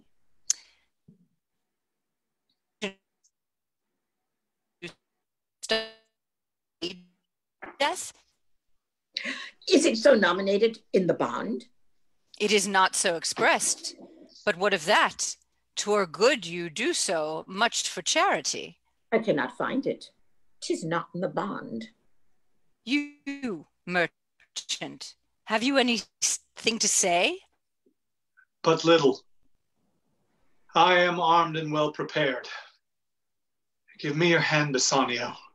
Fare you well. Grieve not that I am fallen to this for you, for herein fortune shows herself more kind than is her custom. It is still her use to let the wretched man outlive his wealth, to view with hollow eye and wrinkled brow an age of poverty, from which lingering penance of such misery doth she cut me off. Commend me to your honorable wife. Tell her the process of Antonio's end. Say how I loved you. Speak me fair in death. And when the tale is told, bid her be judge whether Bassanio had not once a love. Repent but you, that you shall lose your friend, and he repents not that he pays your debt. For if the Jew do cut but deep enough, I pray it presently with all my heart. Antonio, I am married to a wife which is as dear to me as life itself. But life itself, my wife, and all the world are not with me esteemed above thy life. I would lose all, sacrifice them all, here to this devil to deliver you. Your wife would give you little thanks for that if she were by to hear you make the offer. I have a wife whom I protest I love. I would she were in heaven, so she could entreat some power to change this churlish Jew. 'Tis well you offer it behind her back. The wish you make, else an unquiet house. These be the Christian husbands. I have a daughter. Would any of the stock of Barabbas had been her husband rather than a Christian? We trifle time, I pray thee, pursue sentence. A pound of that same merchant's flesh is thine. The court awards it The law doth give it. Most rightful judge. And you must cut the flesh from off his breast. The law allows it, and the court awards it. Most learned judge. A sentence. Come, prepare. Tarry a little, there is something else. This bond doth give thee here no jot of blood. The words expressly are a pound of flesh. Take then thy bond, take thou thy pound of flesh, but in the cutting of it, if thou dost shed one drop of Christian blood, thy lands and goods are by the law of Venice confiscate unto the state of Venice. Oh, upright judge, mark you, O learned judge. Is that the law?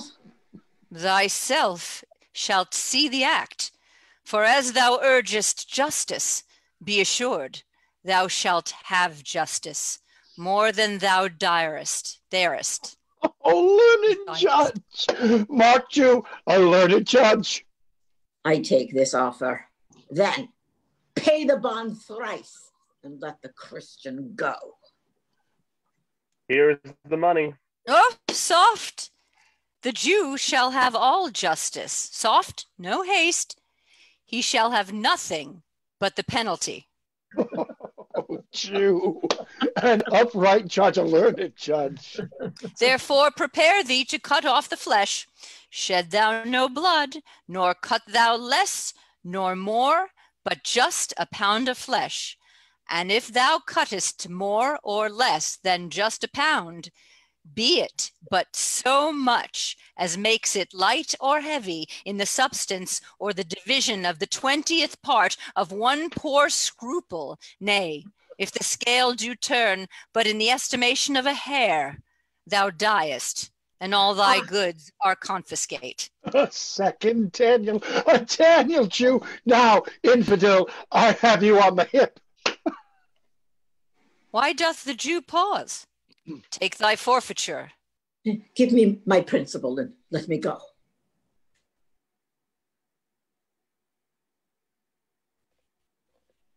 I have it ready for thee. I have it ready for thee. Here it is.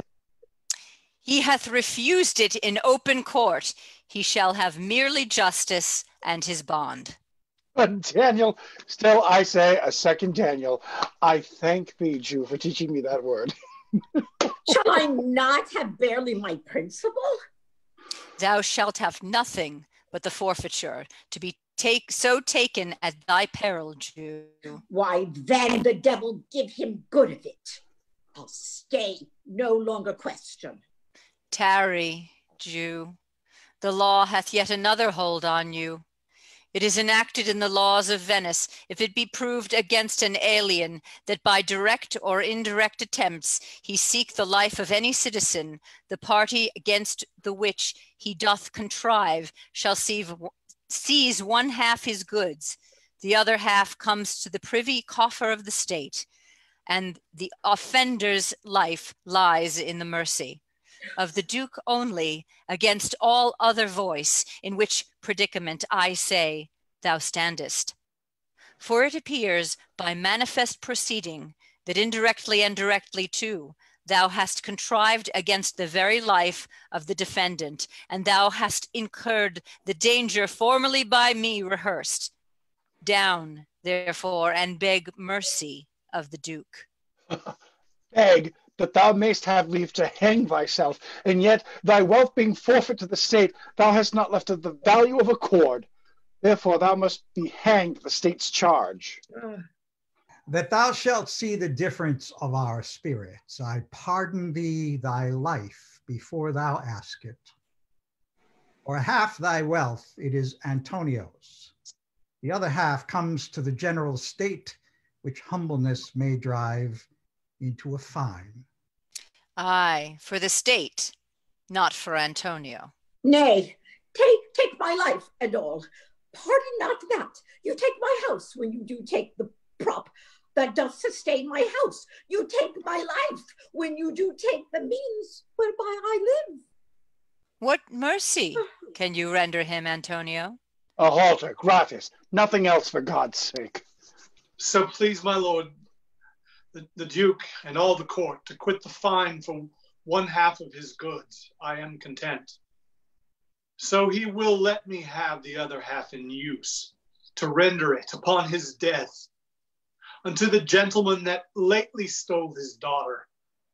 2 things provided more, that for this favor he presently become a Christian.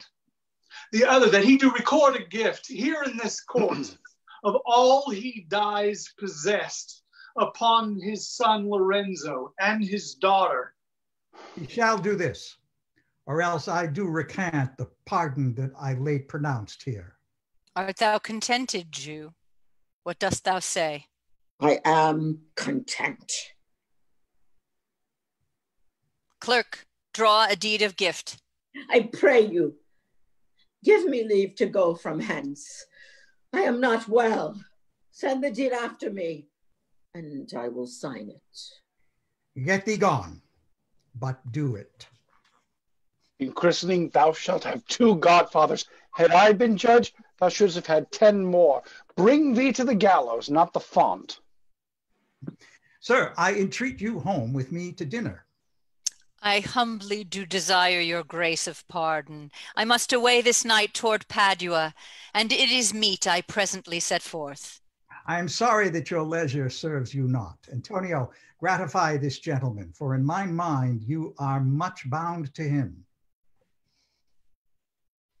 Most worthy gentlemen, I and my friend, by your wisdom, been this day acquitted of grievous penalties, in lieu whereof 3,000 ducats due unto you, we courteous all.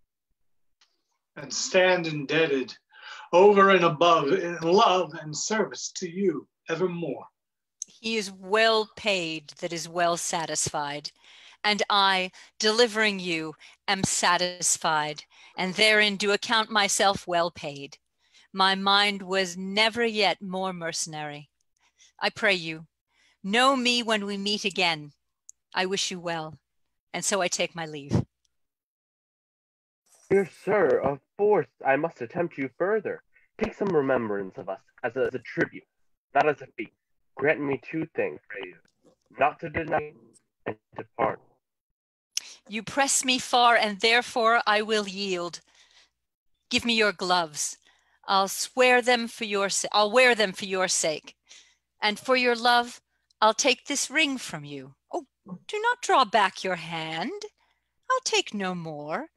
And you, in love, shall not deny me this. This ring, good sir, alas, it is a trifle. I will not shame myself to give you this. I will have nothing else, but only this. And now methinks I have a mind to it. There's more depends on than on the value. The dearest ring in Venice will I give you, and find it out by proclamation. Only I pray you, pardon me. I see, sir, you are liberal in offers. You taught me first to beg, and now methinks you teach me how a beggar should be answered. But sir, this ring was given me by my wife. When she put it on, she made me vow that I should neither sell nor give nor lose. That excuse serves many men to save their gifts. And if your wife be not a mad woman and know how well I have deserved the ring, she would not hold out enemy forever for giving it to me. Well, peace be with you. My Lord Bassanio, let him have the ring. Let his deservings and my love withal be valued against your wife's commandment. Go, Gratiano, run and awake him. Give him the ring, and bring him, if thou canst, unto Antonio's house. Away, make haste. Come, you and I will thither presently, and in the morning early will we both fly to Belmont. Come, Antonio. Scene 2, the same, a street. Enter Portia and Nerissa. Inquire the Jew's house out. Give him this deed and let him sign it. We'll away tonight and be a day before our husband's home. This deed will be well welcome to Lorenzo.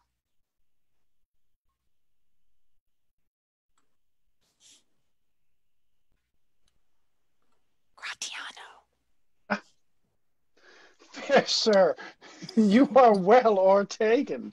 My lord Bassiano, upon more advice, hath sent you here this ring, and doth entreat your company at dinner. That cannot be. His ring I do accept most thankfully, and so I pray you tell him. Furthermore, I pray you, show my youth old Shylock's house. That will I do. Sir, I would speak with you. I'll see if I can get my husband's ring, which I did make him swear to keep forever. Thou mayest, I warrant. We shall have old swearing that they did give the rings away to men, but will outface them and outswear them too. Away, make haste. Thou knowest where I will tarry. Come, good sir, will you show me to his house? Act 5, Scene 1, Belmont. The avenue to Portia's house. Enter Lorenzo and Jessica. The moon shines bright. In such a night as this, when the sweet wind did gently kiss the trees, and they did make no noise, in such a night, Troilus, methinks, mounted the Trojan walls, and sighed his soul toward the Grecian tents, where Cressida lay that night. In such a night did Thisbe fiercely o'ertrip the dew, and saw the lion's shadow ere himself, and ran dismayed away. In such a night stood Dido with a willow in her hand, upon the wild sea banks and waft her love, to come again to Carthage. In such a night Medea gathered the enchanted herbs that did renew old Aeson. In such a night did Jessica steal from the wealthy Jew, and with an unthrift love did run from Venice as far as Belmont. In such a night did young Lorenzo swear he loved her well, stealing her soul with many vows of faith, and ne'er a true one. In such a night did pretty Jessica, like a little shrew, slander her love, and he forgave it her. I would outnight you, did nobody come. But hark, I hear the footing of a man. Who comes so fast in silence of the night? A friend. A friend? What friend? Your name, I pray you, friend? Stefano is my name, and I bring word my mistress will be before the break of day be here at Belmont. She doth stray about by holy crosses where she kneels and prays for happy wedlock hours. Who comes with her? None but a holy hermit and her maid. I pray you, is my master yet returned? He is not, nor have we not heard from him. But go in, I pray thee, Jessica, and ceremoniously let us prepare some welcome for the mistress of the house. Salah! Salah! Wo-ho! Wo-ho! Salah! Salah! Who calls? Salah! Did you see Master Lorenzo? Master Lorenzo! Salah! Salah! Leave the hollering, man. Here. Salah! Where? Where? Here. Tell him there's a post come from my master with his horn full of good news. My master will be here ere morning. Sweet thought. Sweet soul. Sweet soul. Sweet soul, let's in. And they expect they're coming. And yet no matter. Why should we go in? My friend Stefano, signify, I pray you. Within the house, your mistress is at hand, and bring your music forth into the air. How sweet the moonlight sleeps upon this bank. Here we will sit and let the sounds of music creep in our ears. Soft stillness in the night become the touches of sweet harmony. Sit, Jessica. Look how the floor of heaven is thick inlaid with patines of bright gold. There's not the smallest orb which thou beholdest, but in his motion like an angel sings, still choiring to the young-eyed cherubims. Such harmony is in immortal souls, but whilst this muddy vesture of decay doth grossly close it in, we cannot hear it. Oh, come, ho, and wake Diana with a hymn. With sweetest touches pierce your mistress's ear and draw her home with music. I am never merry when I hear sweet music. The reason is your spirits are attentive. For do but note a wild and wanton herd, or race of youthful and unhandled colts, fetching mad bounds, bellowing and neighing loud, which is the hot condition of their blood. If they but hear perchance a trumpet sound, or any air of music touch their ears, you shall perceive them make a mutual stand, their savage eyes turned to a modest gaze, by the sweet power of music. Therefore the poet did feign that Orpheus drew trees, stones, and floods, since not so stockish, hard, and full of rage. But music for the time doth change his nature. The man that hath no music in himself, nor is not moved with concord of sweet sounds, is fit for treasons, stratagems, and spoils. The motions of his spirit are dull as night, and his affections dark as Erebus. Let no such man be trusted. Mark music. That light we see is burning in my hall. How far that little candle throws his beams. Huh. So shines a good deed in a naughty world. When the moon shone, we did not see the candle. So doth the greater glory dim the less. A substitute shines brightly as a king, unto the king be by, unto the king be by, and then his state empties itself, as doth an inland brook into the main of waters. Huh. Music, hark. It is your music, madam, of the house. Nothing is good, I see, without respect. Methinks it sounds much sweeter than by day. Silence bestows that virtue on it, madam. The crow doth sing as sweetly as the lark when neither is attended, and I think the nightingale, if she should sing by day, when every goose is cackling, would be thought no better a musician than the wren. How many things by season seasoned are, to their right praise and true perfection. Peace, ho! The moon sleeps with Edymon and would not be awakened.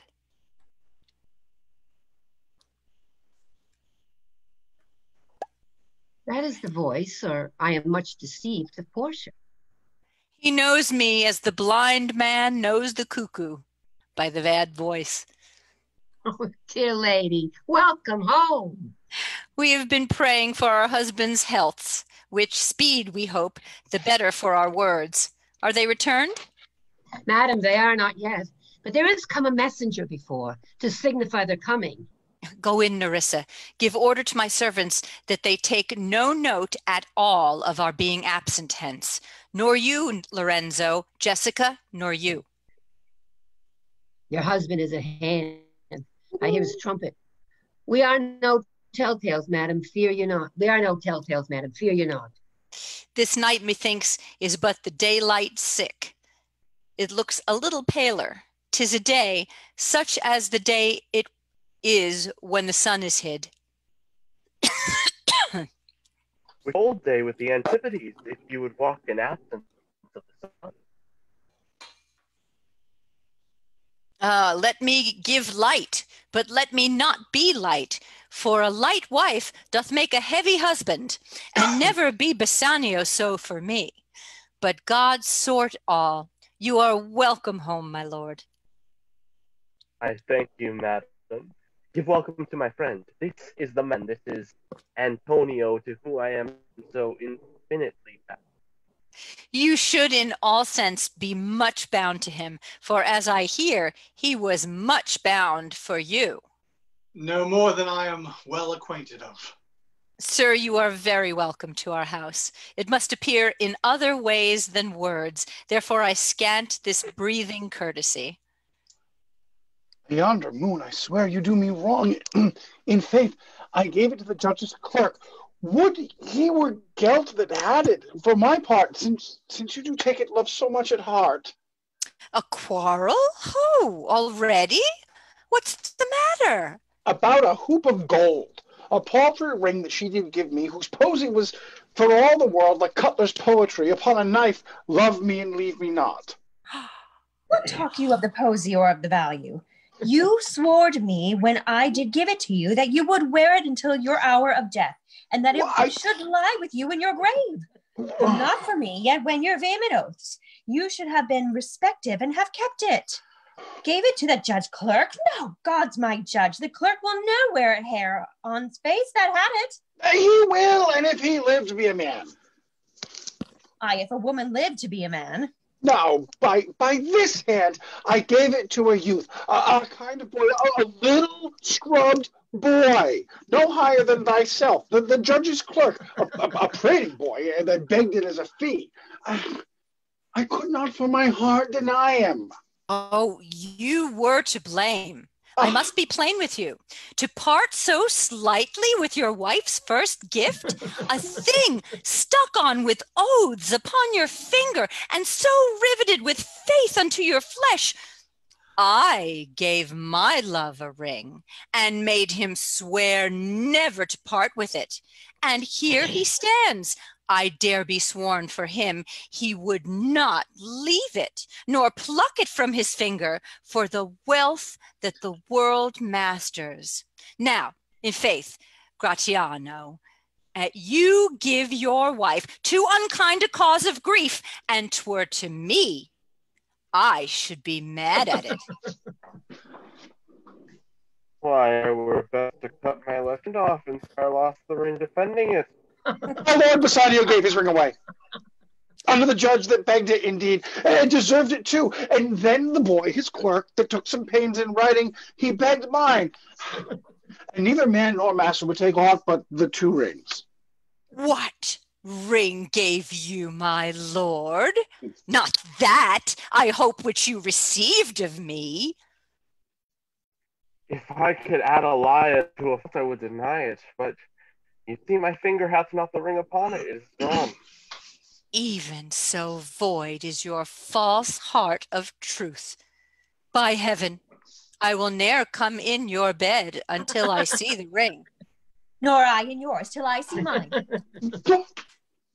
Sweet Portia, if you did know to whom I gave the ring, if you did know for whom I gave the ring, and would conceive for that I gave the ring, how unwillingly I left the ring, when naught would accept it but the ring, you would abate the strength of your displeasure. If you had known the virtue of the ring, or half her worthiness that gave you the ring, or your own honor to contain the ring, you would not then have parted with the ring. What, man, is there so much unreasonable if you had pleased to have defended it with any terms of zeal, wanted the modesty to urge the thing held as a ceremony? Nerissa teaches me what to believe. I'll die for it, but some woman had the ring. No, by my honor, madam, by my soul, had it, but civil doctor, which did refuse 3,000 ducats of me, and begged the ring, which I did deny him, and suffered to go displeased away. Even he that did uphold the very life of my dear friend. What should I say, sweet lady? I was enforced to send after her. I was beset with shame, courtesy, my honor, my gratitude, so much fear it. Pardon me, good lady, for by the blessed candles of the night I've been there, I think you would have begged of me to give the worthy doctor. Let not that doctor e'er come near my house, since he hath got the jewel that I loved, and that which you did swear to keep for me. I will become as liberal as you. I'll not deny him anything I have. No, not my body, nor my husband's bed. Know him I shall, and I am well sure of it. Lie not a night from home, watch me like Argus. If you do not, if I be left alone, now by mine honor, which is yet mine own, I'll have that doctor for my bedfellow. And I, his clerk, therefore be well advised. How do you leave me to mine own protection? Well, do you so. Let not me take him then, for if I do, I'll molly him clerk's pen. I am the unhappy subject of these quarrels. Sir, grieve not you. You are welcome notwithstanding. Portia, forgive me this enforced wrong, and in the hearing of these many friends, I swear to thee, even by thine own fair eyes, wherein I see myself. Mark you but that, in both my eyes he doubly sees himself, in each eye one, swear by your double self, and there's an oath of credit. Nay, but hear me. Pardon this fault, and by soul I swear I never more will an oath with thee. I once did lend my body for his wealth, which but for him that had your husband's ring had quite miscarried.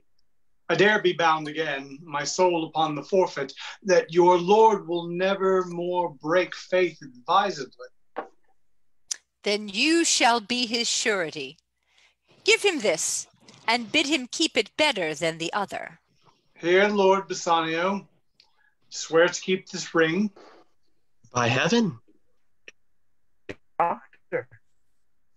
I had it of him. Pardon me, Bassanio, for by this ring the doctor lay with me. And pardon me, my gentle Gratiano, for that same scrubbed boy, the doctor's clerk, in lieu of this last night did lie with me. Wait, this is like the mending of highways in summer. Well, the ways are fair enough. What, are we cuckolds ere we've deserved it? Speak not so grossly. You're all amazed. Here is a letter. Read it at your leisure. It comes from Padua, from Bellario. There you shall find that Portia was the doctor, Nerissa there her clerk. Lorenzo here shall witness I set forth as soon as you, and even but now returned. I have not yet entered my house. Antonio, you are welcome, and I have better news in store for you than you expect. Unseal this letter soon. There you shall find 3 of your argosies are richly come to harbor suddenly. You shall not know by what strange accident I chanced on this letter. I am dumb. Were you the doctor? I knew you not. Were you the clerk that is to make me a cuckold? Aye, but the clerk that never means to do it, unless he live until he be a man. Sweet doctor, you shall be my bedfellow. When I am absent, then my... Sweet lady, you have given me my life and living. For here I read for certain that my ships are safely come to road. How now, Lorenzo? My clerk hath some good comforts too for you. Aye, and I'll give him without a fee. There do I give to you and Jessica from the rich Jew a special deed of gift, after his death, of all he dies possessed of. Oh, fair ladies, you drop manna in the way of starved people. It is almost morning, and yet I am sure you are not satisfied of these events at full. Let us go in and charge us there upon interrogatories, and we will answer all things faithfully. Let it be so. The first interrogatory that my Nerissa shall be sworn on is whether till the next night she'd rather stay or go to bed now, being 2 hours today.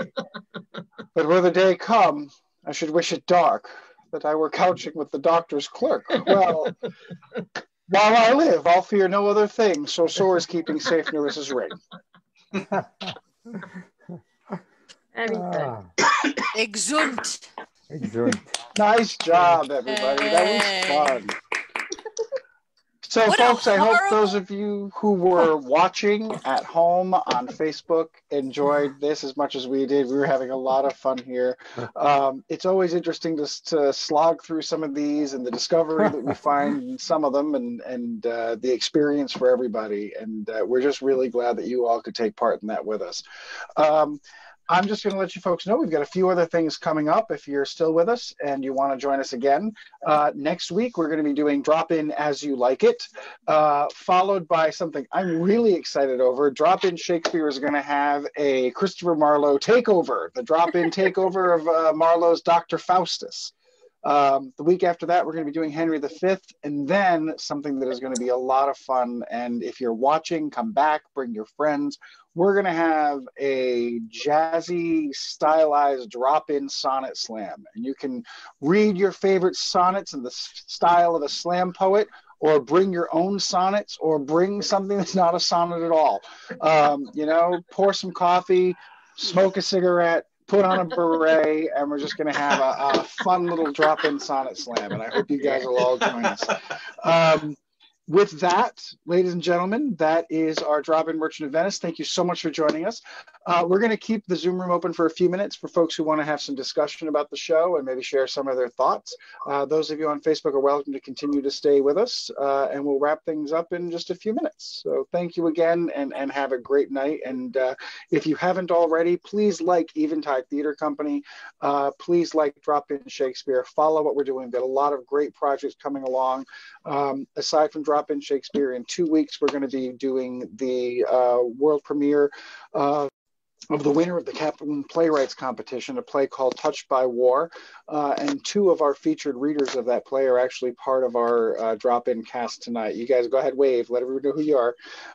Tim and Bob are going to be joining us and reading some really, really wonderful parts of this really unique and interesting new play. So I hope you'll join us. If nothing else, we'll see you all back here next week for Drop-In As You Like It. Thanks, everybody. Thank you. Thank you. That was fun. Thank you. That was fun. Good job, everybody. It was a lot of fun. Thank you, Chris, for setting this all up. Thank you so Oh, much. I love doing it for you guys. I get so much out of just seeing you guys have fun playing with these roles. It's great. Anne Marie, you're coming in costume with the makeup. That just had me laughing. I finally had to wash it off. It looked good, though, Anne Marie. It looked great. Mustache It was and the beard. it was Okay, perfect. It was wonderful. Well, for all Just of these, have fun. Feel free. Go crazy. Yeah. Bring stuff.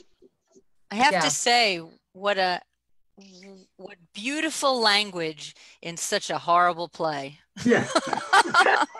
Definitely. I mean, there's some of the most beautiful speeches in this play that he wrote, and what a piece of shit play. It is so nasty. Yeah, it is Shylock was super very, nasty. yeah, It's not very just unsettling. Shylock. It's the thank God I'm not going to be married to someone of that complexion. And Oh, yeah. there's just It's so like much in it that's super problematic. Well, wait a minute, Janet. yeah. You did a wonderful job with Portia, but she says such wonderful things about Mercy, and then she turns drops around. Mercy and has Yeah. no mercy at Yeah. all for Yeah. anybody. And Yeah. talk about two-faced. Oh no, it's horrible. It's really horrible. It's like Wonderful is home. horrible. But it's yeah. Well, you can imagine the challenge that a director with this show must face, because I've always said if we're going to read it, when we're doing a reading, I've always held that you read it from beginning to end. You don't edit, you don't abridge things. Yeah. Oh, that's right. Yeah, but when you're directing a show, you have to make certain edits, especially considering the audience. And how challenging it must really be to convey these characters and to be honest and true to these characters, while at the same time really avoiding some of the pitfalls that the Elizabethan prejudices and preconceptions have. Well, but I think that's the thing about it. I mean, you go full hog. This is what it is. Yeah, so to speak. But but yeah, you show it for all its warts. I think that's what works, showing it for all its horror and warts. Well, I would agree with you on that. I think that if you're gonna do it, you have to commit to it, and then allow the story itself to carry itself through. I think, right. And what I've always viewed this show. It's obviously a comedy. It's obviously a dark comedy, but I've always seen it as almost it borderlines on a tragedy. You see a lot of these things falling apart, and there's awful lot of darkness, and by an Elizabethan sensibility, it's probably a comedy, but by a contemporary sensibility, you know, what happens to Shylock? I mean, Shylock is just, he's mad, he's angry, he's been kicked around all his life, and now he's lost everything. Like, the guy walks away with practically nothing. And then 20 minutes after the trial, there is just light comedy and these machinations all coming to a head. It's really, really weird. It's been wonderful. It is, you know, it's a piece of a time, and so you get the feeling of what people were like, and you know, there is gives you an interesting window as to what a lot of these people, you know, when we talk about the plight of you know, if we talk big picture stuff, we talk about the plight of Jewish people. I mean, this is a really good example of what, you know, people of the Jewish faith had to deal with 400 years ago and 300 years ago, and it just 70 and 80 years ago. Yeah, well, Shakespeare filled it with hypocrisy. I mean, he really did fill the play with hypocrisy, and God bless him for doing that. You know, as far as he could say, he showed everyone's hypocrisy. Yeah. I would definitely agree with that. I'm going to pop over to the page here and see if there are any comments that people have asked to add in on that. I'm looking at the page. We got some lovely comments, some folks watching and following who followed us on Facebook. They definitely like the fact that we identified folks by character when we changed our names. That's good. So that was a good thing. But no real comments. Nobody's asking any questions or weighing in on it. So I find it really, really refreshing and interesting doing this particular technology usage. Sitting around the table the first time doing a play is always a very exciting time, because you get the eye contact and you stop and you will maybe go through a speech twice if you don't feel it the first time. In this case, you really have to dig into the words, and I like doing this. It's an excellent exercise. Technology is a beast, and we're all learning new stuff. Yeah. Just to say for myself, like, the read through of any show that I've ever been in has always been one of my favorite parts of the whole experience. Just getting together, like, not worrying about anything but like what you think of your character and your voice, and just digging into it for the first time, because this was my first time reading Merchant of Venice all the way through. And it's just a great experience. I appreciate the opportunity for study, because once I know the play that you had announced doing, I went in and I reread it, I looked at it, I studied it. Then I would notice certain allusions, certain classical allusions that just tickled me, and made me think some more and made me go off in my tangents to find out more about the period and what was happening then. So I appreciate this. One thing that struck me about Merchant of Venice is it doesn't feel like or seem like that this is like any other of the Shakespeare plays. The structure feels very different. That the build up to the trial seems like that's the play, and then you have a longer and more extended resolution of what the other elements of the play. I can't think of another tragedy. It's not really a tragedy. It doesn't seem like historical value. So I'm trying to find a play that's like it in the canon, and nothing seems to match. It's a very top-heavy play. There's a lot of build-up, and then all of a sudden, Act 3, Scene 5, boom, everything. Then Act 4 is two scenes, and then Act 5 is one big scene, and you're done. I feel like it's very similar to Much Ado, though, in that fashion. Much Ado is very similar that way. That it takes a long time to build up to, oh gosh, those characters and how their kind of trial and the reveal, and then all of a sudden everything's yay and fun. And fun, and it's like Much Ado in that there's that very dark center. Yeah. That you go, oh my God, is this a comedy? What happened? Yeah. I hear what you're saying on that. It seems like in Much Ado that it comes the darkness of the failed marriage. It is later in the play. It just feels like it's later in the play. Mm-hmm. And also the hypocrisy. There's a lot of hypocrisy in that as well. Mm-hmm. So interesting. But you can temper and sway and shade the text by physical attributes while you're interacting in the scene, which can turn it from a serious dark scene to, based on the physicality of the actors, they can make it lighter with asides and facial expressions that gets lost sometimes in this venue.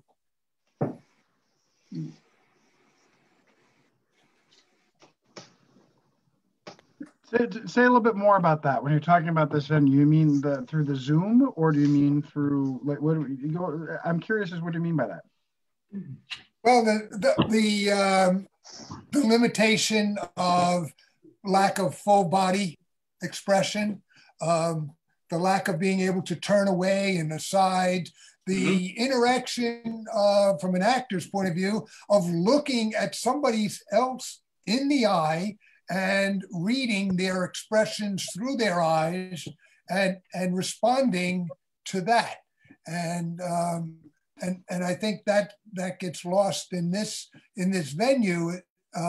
So you're left pretty much on your own for the physicality of it, and you're very limited to it. And I think there are in a serious moment, you can make it lighter by facial expressions, by turning away, by mawing some way, and it lends a lightness to a scene that could go either way. I'll put it that way, and that's where I like, certainly the live theater, is that you have words that may be dire, but the physicality makes it lighter. And one of the interesting acting choices is always taking some of the more serious aspects of some of his plays, and what would happen if you put it in a comedy? Take some of the things like we did with Macbeth, and take some of those speeches and say, okay, now you're in a comedy. This is a fun show. Do the speech and interact in a comical way. How would you do it? And that's a challenge. It's not changing the text. It's treating the text as part of a whole, and the whole being actor, director, audience, in the moment, reacting to all of the things that are happening at that moment. Enough said. No, I think that's a great observation. In fact, one of the things that I have noticed, I've never been a big fan of film acting. I've never liked the idea of that because there's no audience to react to. It just has never really been anything for me. And I'm as a stage actor, I tend to be much broader. And what I'm finding is that this, which uses the computer screen, your camera, requires you to be even more broad in some ways and even more caricatured in some ways than you would be on film, where a simple look on film up close can really convey a lot.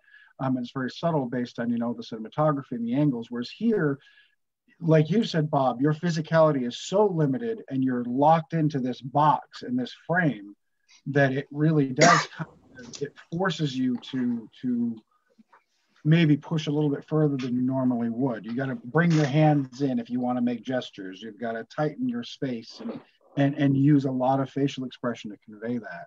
I think it's an interesting.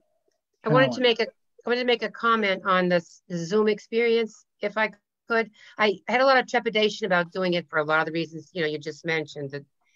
But I actually found this to be fantastic, because when I go to Shakespeare, I sometimes just fall asleep. I get tired. I don't know what they're saying, whether it's bad acting or it's very difficult just to hear it. When I'm I've never been in too many. If I'm studying just one monologue, it's very focused on just that one thing. But here I had to work so hard to listen to the people. Plus I had the script that I could also read it, and then I could hear them. So I got so much, 3 different dimensions with everybody. And it was actually so much more than I ever thought of it, because I could read too. And so I learned so much in 3 hours that I've read these plays, but you kind of read and you go on and on and on. But to hear the people say it and then see their faces, it was fantastic. I was really a very tiring but satisfying experience for the play. It can be very immersive. Yeah, God, it was. You have to focus very hard on this. Yeah, to focus right there. Yeah. I mean, without the audience, we're wrapped in this little Zoom box and we're doing all of this stuff and for ourselves. And yet we have this entire audience that's been watching us. And actually, if you don't mind, a couple of questions have come in, so I want to throw these out here. David Keene was actually watching for some of this. So those of you who are connected to it, so you always shoot him a hello and say thank you. Several folks from Eventide, who are Eventide regulars, were just saying nice job, good job. I've got one of our board members was watching and said, wonderful use of technology, thanks for sharing. And then I've got a couple of questions. Basically, Emily Rogers actually asked how we picked the plays we did. So I guess I'll answer that one since I picked the play. The idea behind these shows are to pick shows that are not commonly performed. Either shows that are problems like Merchant of Venice, which, as we discussed, for a director can be a challenge to put on stage. We did Macbeth, which, some theaters do, but it's a tough sell in a lot of cases. What we won't be reading here, we won't be reading Romeo and Juliet. We won't be reading Hamlet. Those are ones that you can go and see, and theaters that have a reputation for doing Shakespeare will do those. What you will see here are things like Coriolanus, which I don't know anybody who's performed that, and that's like King Lear on acid. We're going to be doing at some point in the next series, after this series is over, I want to do Pericles. I'd like to do Troilus and Cressida. I'd like to do Antony and Cleopatra. Everybody read Julius Caesar in high school, and maybe we'll do that. But how many of you have ever gone on and done Antony and Cleopatra? So part of this is to give all of us who are performers and actors and Shakespeareophiles and fans of the Bard an opportunity to dive into some material that we otherwise would never have an opportunity to do. Right. And probably the only time we would ever dive into it is if we're doing it on our own, going through the complete works and reading something we haven't done. And here you have an opportunity to hear these characters manifest with different voices and giving different personalities in a place that, very few people have the opportunity to do outside of Stratford-upon-Avon or going to visit the Globe. I mean, Pericles is one of my favorites to reference because nobody knows it. It's so obscure and nobody ever does it. And yet, at some point we'll read it here. So that's why we chose a lot of the shows that we did. Olivia Silver Ashley commented that this conversation may be the best part, even though the reading was terrific. So people are enjoying chatting with you guys about this. So. Let's do Titus Andronicus. Yes. Oh, that. I agree. You just wait. You just wait. Oh boy. Yes, let's do Titus Andronicus. Where everybody has to have their own bucket of blood. Yes. Don't give it away. Don't give it away. We could have tongue sandwiches for. We have to invent some technology so we can send blood through the camera to the people watching. Well, hopefully sandwiches and rolls around, we'll be able Willy to... Wonka vision. Oh God. Yes. Hopefully, by the time we get that far into this, you know, let's be realistic. There's a lot of things that are unpredictable. We don't know what the future holds. And for the foreseeable future, we want to keep doing this at least as a way to connect. But you know, there are other opportunities ahead. I think that sometime around early June to mid-June that we're going to be able to, the governor is going to start allowing small organizations to get together with small groups of people. So there's no reason why, if that's possible, we couldn't, as a cast, get together and do a reading in a room and broadcast it through Facebook that way, provided it's safe and provided it's smart. And as restrictions get lifted, we'll continue to experiment with the medium. And as you know, if they decide to dial some things back and like, we went a little too far too fast, we always come back to Zoom. We always have these opportunities. So it's really a chance for us to just explore these venues and explore these mediums and see, you know, what can we do and what can we get away with and what are we able to accomplish. So, and I thank you guys for having the, you know, the chutzpah, not to make too much of a play with the Merchant of Venice there, but have the chutzpah to come in here and try it, because it's not easy to put yourself out here. And you know, we have an audience of several hundred people, and the last reading has had over 900 people who've clicked through and viewed it. Now, whether they watch it from beginning to end, I don't know, but you know, we're putting ourselves out there for a lot of people in an audience that we don't have the opportunity to interact directly with, and that's a real risk. That's a challenge for people who are used to performing on a stage and doing stage work. So I give you guys a lot of credit. Thank you. Thank you. Nice. Alrighty, guys, Very much. it's past 9 o'clock. And I don't see any more questions in here, so I'm going to shut this down and say good night to you guys. And hopefully you'll all join in next week. Get your finger on that click button, because as soon as that list goes up, it's a free-for-all. So go for the parts you want. Oh yeah. And I'll see hopefully most, if not all of you, back again next week. Have a good night. Thank you. Good night. Good night, Have a good night, everyone. Good night, everyone. Good job.